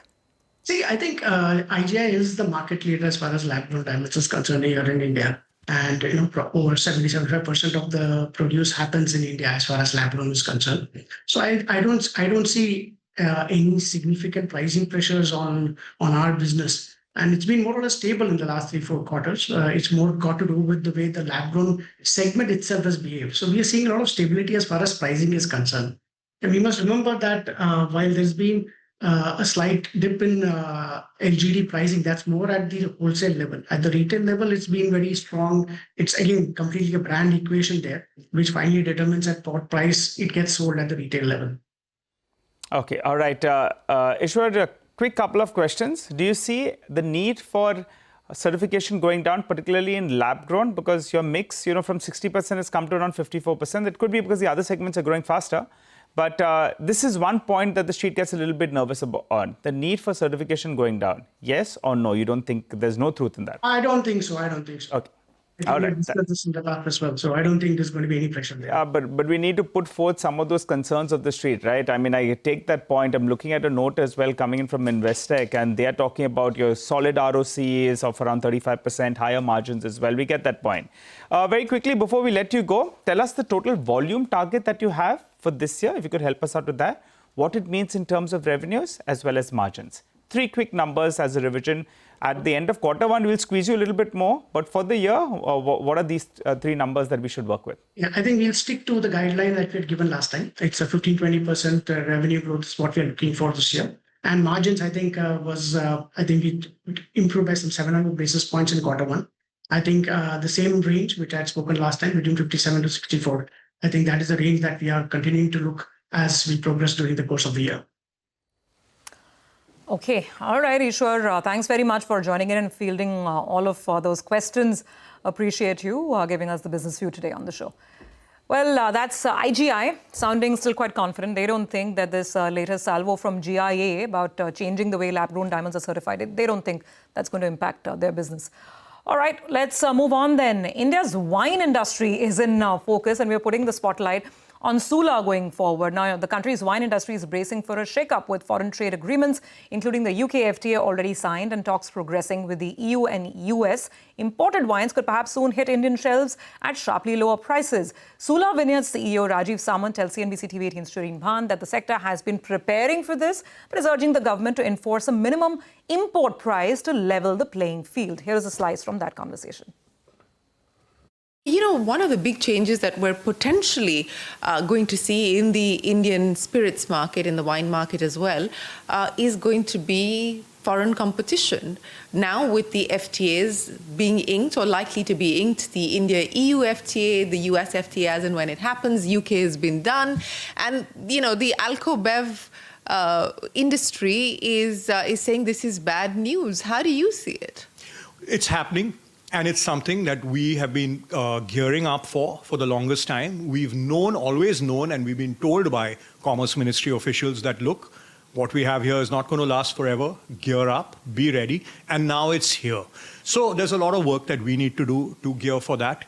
The market is going to expand, there's no question about it. I do believe that there should be a minimum import price. That's something that we've made our position very clear to the Commerce Ministry, and we are always in discussion. So we do have a seat at the table, I must say that. They're very aware of the fact that this is one of those few very farmer-friendly industries that's actually doing well. But yes, it is coming. There are going to be cheaper imported wines available. We also have to see whether we also want to play more in that business. Yeah, I was going to ask you that. But you know, our wines have to speak for themselves. They have to speak for Nasik. They have to be of quality and of the price that appeals to the consumer. At the end of the day, you can't get away from that. And I do believe we're in a far stronger position today than where we were 10 years ago. We are ready to compete. So, you know, you said you're ready to compete. What's the strategy going to be as and when we do see the changes take place? Because a lot of these FTAs are still work in progress outside of the UK. But, you know, what is the strategy going to be? And going global, you know, we're talking about people entering India. What about Indian wines going global? So Indian wines going global, that's going to be a little bit of a tougher proposition. Why? I think that Indian spirits probably have you know, they have such a long history. Indian wines are a little bit new, you know, competing with French. Let's talk about in India.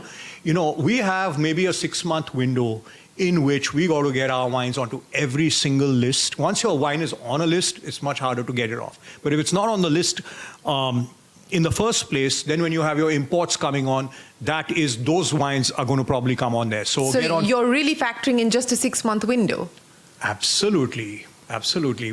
That's not a very long window. It's not a very long window at all. So we are just working double right now to make sure that putting our wines in front of more people, boosting our tastings and experiences, getting on every wine list, boosting availability. That's what we're after right now.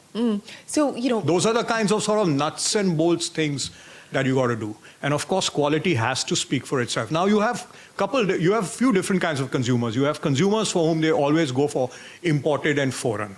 But you have enough consumers also who are looking for something good that's produced in India, and they can say with pride, this, what I'm buying here from India, is easily as good as what I'm going to get from imported at the same price point. So we're going to appeal to them. You know, going back to the India-EU FTA, and what is the ask, if anything, outside of do a minimum import price of the government, considering the fact that, you know, whether it's the EU or other countries, subsidies are fairly high, even in this sector. You know, is there a wish list that you've given the government? See, we make it very clear, EU and UK are quite different. The UK doesn't give that much subsidy, for instance, to their spirits companies. The EU, on the other hand, for them, wine and vineyards is so important. They give something like 1 billion euros a year in support in one way or the other. 1 billion euros a year? 1 billion euros a year under their common agriculture policy, the EU CAP, to their wine and vineyards. I mean, that's huge. How are we supposed to compete? We get a smidgen, maybe our wine industry gets €500,000 a year from the center.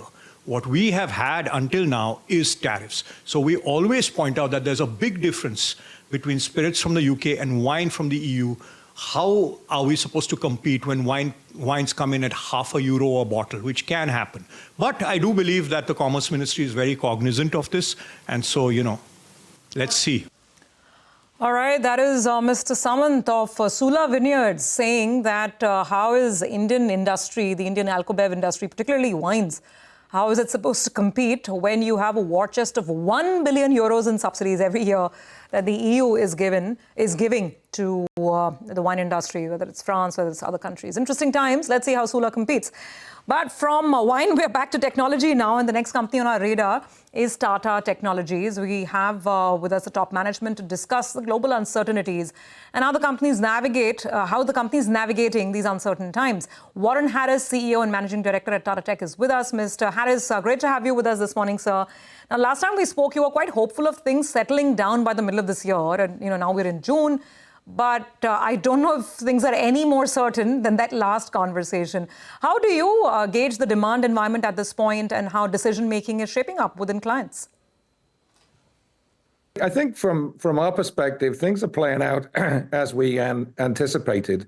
You know, we started the year with a great deal of confidence. There was a lot of latent buildup of new product investment that we were seeing across our customers, and then of course on April the 2nd, Mr. Trump's so-called Liberation Day, the announcement of tariffs prompted everybody to sit on their hands and pause for a moment. But I think what we've seen over the last 6 to 8 weeks, despite the ongoing uncertainty, is really a commitment of many of our customers to look beyond the sort of tariff distractions and recommit themselves to the product plan. So, you know, despite the fact that Q1 is likely to be soft for us in terms of new deal signings, we've had a very good quarter, and I think that augurs well for Q2, and certainly a very strong finish to this fiscal year. Okay, so that sounds good. You said first quarter could be soft. Now, auto as a segment we know has been already going through several quarters of softness. So could Q1 be the third negative growth in auto particularly, or do you see some sign of revival here? I think we're still working hard to try and deliver an acceptable set of results. But I think given the right shifting of many of the decisions that we were expecting in April, things are likely to be challenging in this quarter. Well, Mr. Harris, given the slow start to the year, do you think you'll be achieving the double-digit revenue growth in FY26, or is it a tall ask? No, I think that's still very much our ambition, and I think again, as we, you know, as I referred to before, deal signings are very strong, and we're seeing that certainly in automotive. I'm going to the Paris Air Show in 2 weeks' time. We expect to be able to announce a couple of deals at the air show, and so we are still bullish about improvement in Q2, and again a very strong second half to this fiscal year. Okay, got that point. Now, you said that deal signings have been fairly solid. Can you give us some sense? I mean, what is the pickup in the overall deal signing pipeline compared to last year? Certainly materially better, and not just better than Q1 of last year, but better than Q4. So we are starting to see a build-up of order book, and again, that underpins our confidence for the rest of the year. All right, Warren, you know, on the rare earth magnet disruption, multiple European automotive component manufacturers, they have halted production in response to the export curves. Any of your OEMs have been impacted? And will this be an added reason for softness in the first quarter of this fiscal?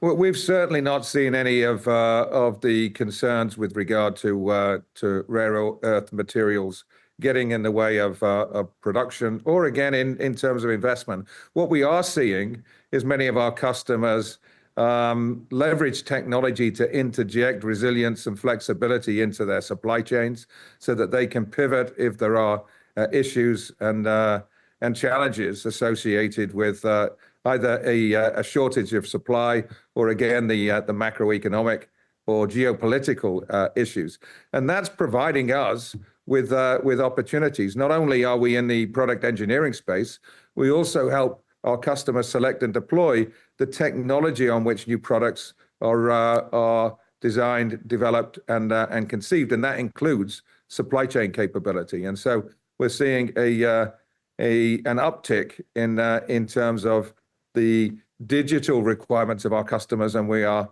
certainly very excited about our ability to intersect with that and deliver value in that area. Okay, all right, understood that. Now, some of your biggest clients, JLR, Tata Motors, when we've spoken earlier, you did mention that JLR continues to see challenges. Given their big global exposure, Tata Motors is relatively better off because they're more domestic-facing. You know, what do you see ahead for Tata Motors, JLR?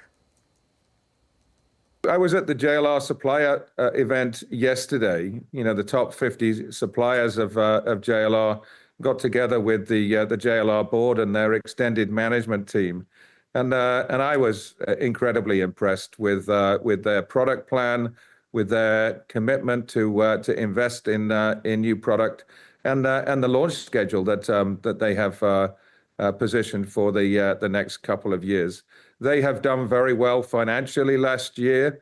I think that they were a little concerned about the trade issues between the UK and US. I think we've got some clarity now, and they are very much pressing ahead with their business plan, which augurs very well for the partnership between ourselves and JLR. Well, Mr. Harris, I need to probe you a little bit. When you said that Q1 will be soft, are you referring to only auto or even the non-auto segment? I ask this because the non-auto actually has been very, very strong for you. Yeah, we've really not seen any drop off of the momentum that we've seen in aerospace. Industrial heavy machinery has been relatively strong for us. So the softness is really in automotive, but automotive continues to be the largest vertical for Tata Technologies, and so as the automotive business goes, so too does our prospects. So we're very, very focused upon making sure that we drive improvement in that vertical. Okay, all right, got that point. Finally, does TPG's exit impact business in any way, Mr. Harris? No, I don't think so. We'll continue to stay very close to the TPG team. They continue to be an investor in Tata Motors. I think they've made some strategic decisions in terms of their investment thesis, which has prompted them to pull out of Tata Technologies. I do not think that it relates directly to any concerns that they have in us. And so, we were very proud to have them as a shareholder, and we'll continue to rely on the relationships that we've got there, because they've got some great people, not just in India, but around the world, that have great insights on the markets that we serve. Okay, all right, Ms. Harris, appreciate you joining in. We look forward to touching base post your Q1 numbers, and we'll get some further clarity as well. But thanks a lot for speaking to us here on CNBC-TV18. Well, that said, let's move back to the markets then. And the Nifty is still holding with gains. The Nifty Bank is well towards that 57,000 odd mark, but we've come off a little bit from the highs of the day. Midesh Thakkar is back with us. Midesh, someone who has, played these last 500 points, what would your advice be? Take some money off the table or continue to build long positions, and also help us out with a couple of your picks. Well, yeah, I think only indexes I would still suggest that between the two, I think Nifty could yet be added. Even with the stop below 25,000, so you have about 110.5 of risk. And I believe the 25,400, 500 looks to be very likely targets in the short term. So we're getting a positive bias there. On the stock side, NHPC is something which is maybe buy today, buy here with the stop below 90 half for target 96. And the other one is Power Finance Corporation, which I would recommend buying with the stop just below levels of 419 for targets of 44. Okay, all right. Thanks very much for that, Mitesh. We'll, of course, touch base with you later during the course of the day. Right now, a quick break. Come back on the other side, and we'll, of course, get you the latest on commodities. Manisha will be joining in.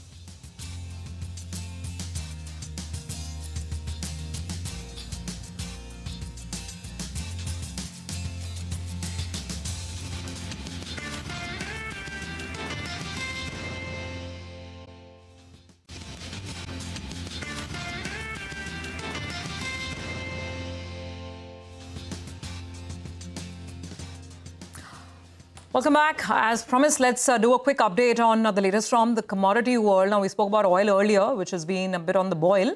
Let's also talk about some of the precious metals that continue sparkling. And we have the precious lady with us, Manisha Gupta, in the studios. Manisha, what's the latest? Well, Sylvia, I'm not going to talk about gold today because we've seen all-time highs onto that, and gold really seems to be consolidating anywhere between $3,200 to $3,400 an ounce on the higher side. What really seems to be doing a strong catch-up really is the other precious metals. Silver, for example, we're trading at a 13-year highs for the international markets there, and for the Indian markets, we are holding close to those all-time highs of 1,05,000 rupees a kg. Prices have gained up by 8.5% in the previous week, and we are 25% up in 2025 so far when it comes comes to silver? Well, it is about strong investor interest. A lot of physical buying in the Indian markets also seems to be happening. And then the industrial demand has been strong. It has been about the ongoing supply shortages that the street is also dealing with. Remember, 2025 is a fifth straight year, where you are looking at deficit continuing in case of silver there. Also, the industrial demand, while last year was less than 700 million ounces, it is expected to be more than 700 million ounces in 2025. Silver is also used in solar, electrification, and that is where we are looking at demand coming in from. So silver is something to watch out for, with market anticipating that 36 is where we are trading right now, but it could be heading at 38, even $40 an ounce by the time we are at end of this year. And it's not just silver. Take a look at palladium prices because we're trading at near highs there as well. Platinum is trading at around 13-month highs also. For platinum prices, we're looking at $1175 an ounce or thereabout. Platinum also has gained up by nearly 12% in the last 1 month. It is up 11% in the previous week. And the platinum prices have gained up by 32% in this year. So clearly outperforming gold, outperforming silver and palladium as well. So platinum is your best performing metal within the precious metal space at this point in time. Well, we are looking at World Platinum Investment Council data, which shows that 2025 is looking at a supply deficit of around 1 million ounces. The output concerns are also coming in from the South African mines, supporting prices.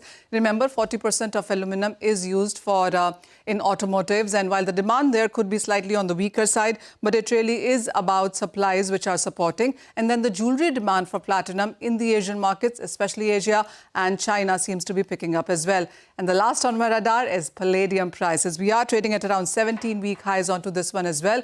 Palladium prices have gained up by 12% in last 1 month, 7% in previous week, and is trading 19% on the higher side for this year as well. So almost everything in precious metals now is glittering. Okay, so it's glitter and sparkle all the way. Silver doesn't want to be left behind. Gold for sure. Thanks for that, Manisha, very much. Well, coming back to equities for just a bit, a spotlight specifically on Tata Motors, and the stock has been holding higher since morning. Sur is joining in. I think, Sudarshan, there's an investor call today lined up. Has it happened or is it happening today? It's a whole day event. So Tata Motors is holding Investor Day today, and JLR will hold Investor Day on June 16. So ahead of Investor Day, Tata Motors has released the outlook for both its segments, PV business, that is passenger vehicle segment, also for commercial vehicle segment. It has given the outlook especially for passenger vehicle, that is for FY26 and also for next 2 to 3 years. So first, talking about commercial vehicle business, that's the company has given outlook for FY27. So first, talk about the market share. It's saying that by FY27, it's targeting to achieve market share of 40%. And current market share in commercial vehicle segment is around 34%. So almost 600 basis points that company is targeting to gain on the market share front. On the capex, it's saying that will be 2 to 4% of revenue, and on free cash flow, it believes that it will be 7 to 9% of total revenue by FY27. That is of commercial vehicle. Now coming to passenger vehicle business. So it's well known that FY26 is going to be muted for the entire passenger vehicle segment. If you remember, SIAM also has given the industry outlook for passenger vehicle growth that is of 1 to 2% versus FY25 growth that industry had seen that was in the range of 3 to 4%. On the backdrop of that, Tata Motors is saying that demand growth is expected to be muted, competitive intensity to remain high, and one segment that is going to see healthy growth, and that segment has been seeing healthy growth, is the SUV. And also company believes that there is a limited headroom in changing segment price points, at least as far as FY26 is concerned. But now going to beyond FY26, the outlook for passenger vehicle segment is also looking healthy. First, company is saying that it's targeting that volume growth will be well ahead of the market, and here market share companies targeting of 16% by FY27, and that would be including of electric vehicles, and 18 to 20% next 2 to 3 years. And current market share in passenger vehicle segment, including electric vehicles, Tata Motors has is of 12.9%. Also, and on EBITDA front, it's saying that it will be double-digit EBITDA. Now, on EV front, company is saying that penetration of electric vehicles will increase to 20% by FY27 and more than 30% by FY30. And positive EBITDA will continue for electric vehicles, while free cash flow will remain negative in the medium term, but business remains well funded for next 3 years. So overall, positive outlook for FY26 and beyond. Okay, got that point. Sudarshan, thanks very much for that. Tata Motors in focus, stocks holding higher. by 1.5%. Let's take a break on that note, but don't go anywhere, because coming up on the other side is our special segment. It's the economy. Today, Lata speaks with George Alexander Muthoot of Muthoot Finance on the easier gold loan norms that were announced by the RBI on Friday.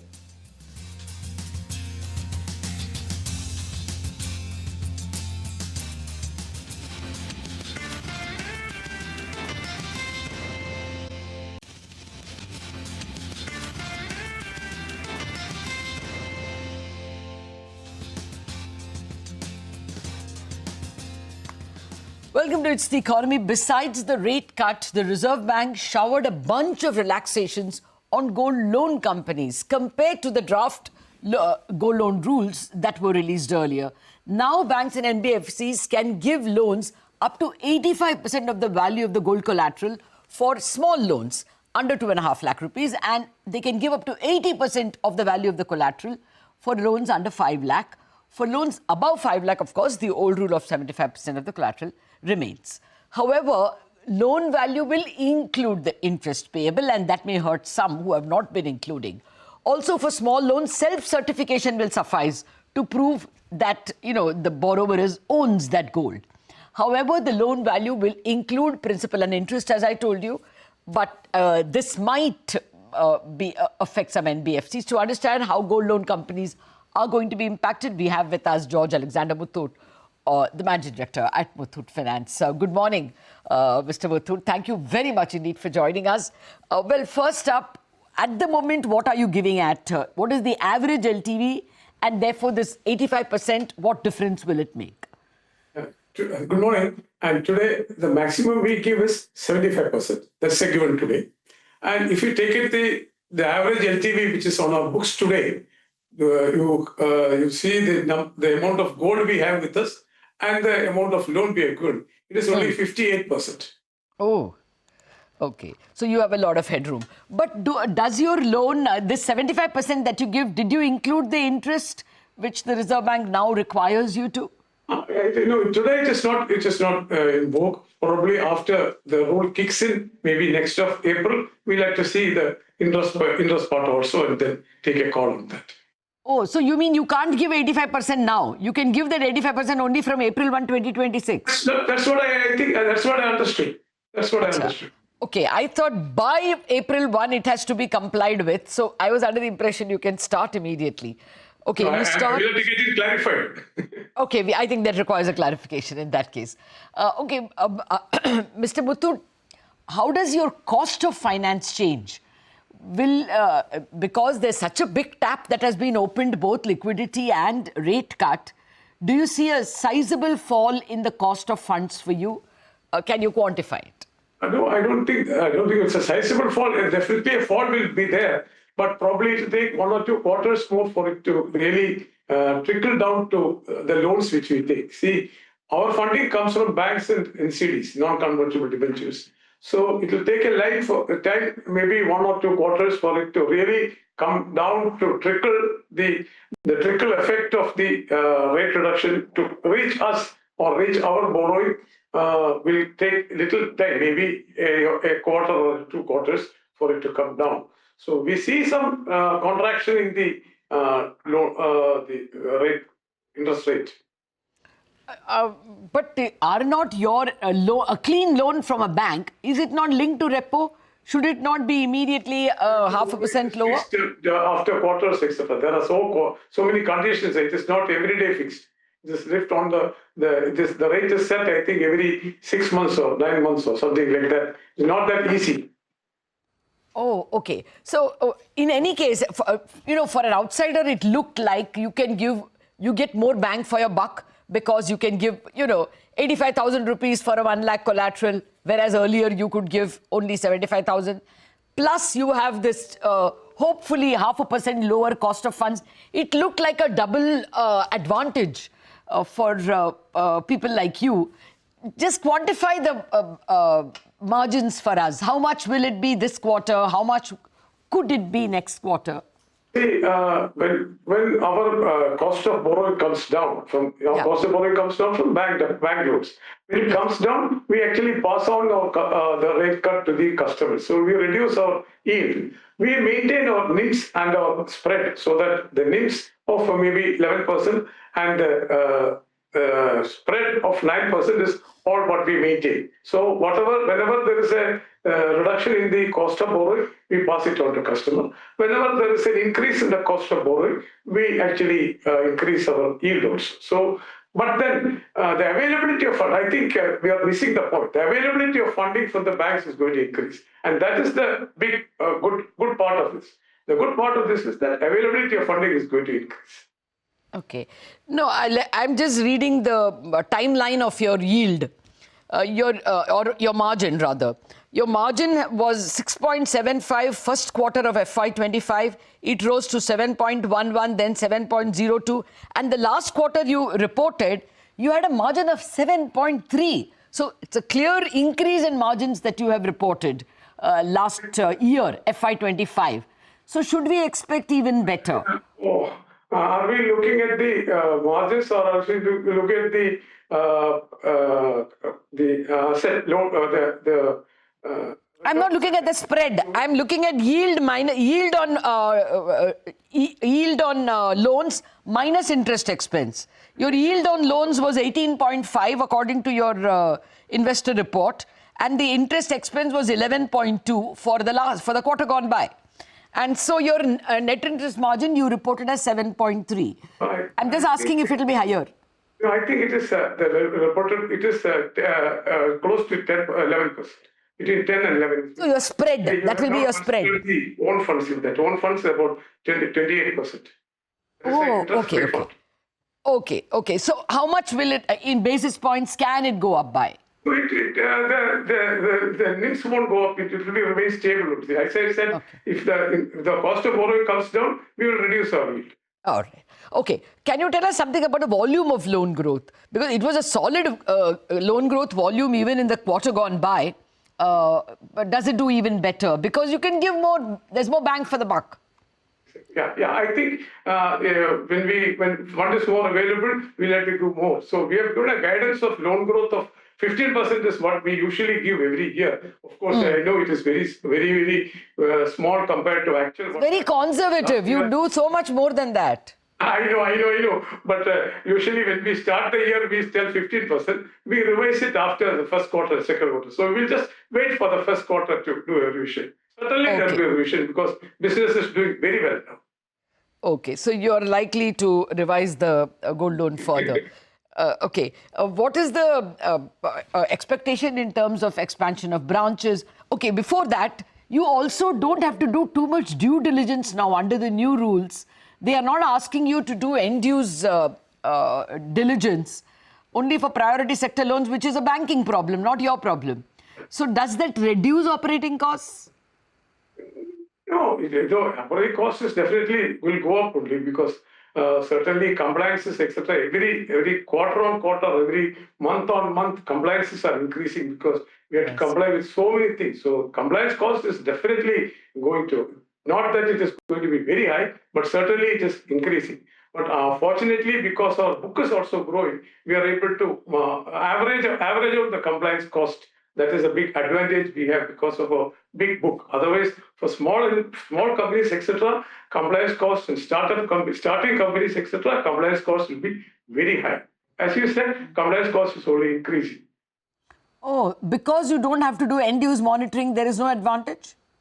Today also we don't need any monitoring. We don't do any monitoring. Definitely, we don't do any monitoring today. Okay. And if we don't have to do again, so it is status quo for us. Okay. What is the expansion plan? Will you be going more into, buying up any company, any other, inorganic expansion plans?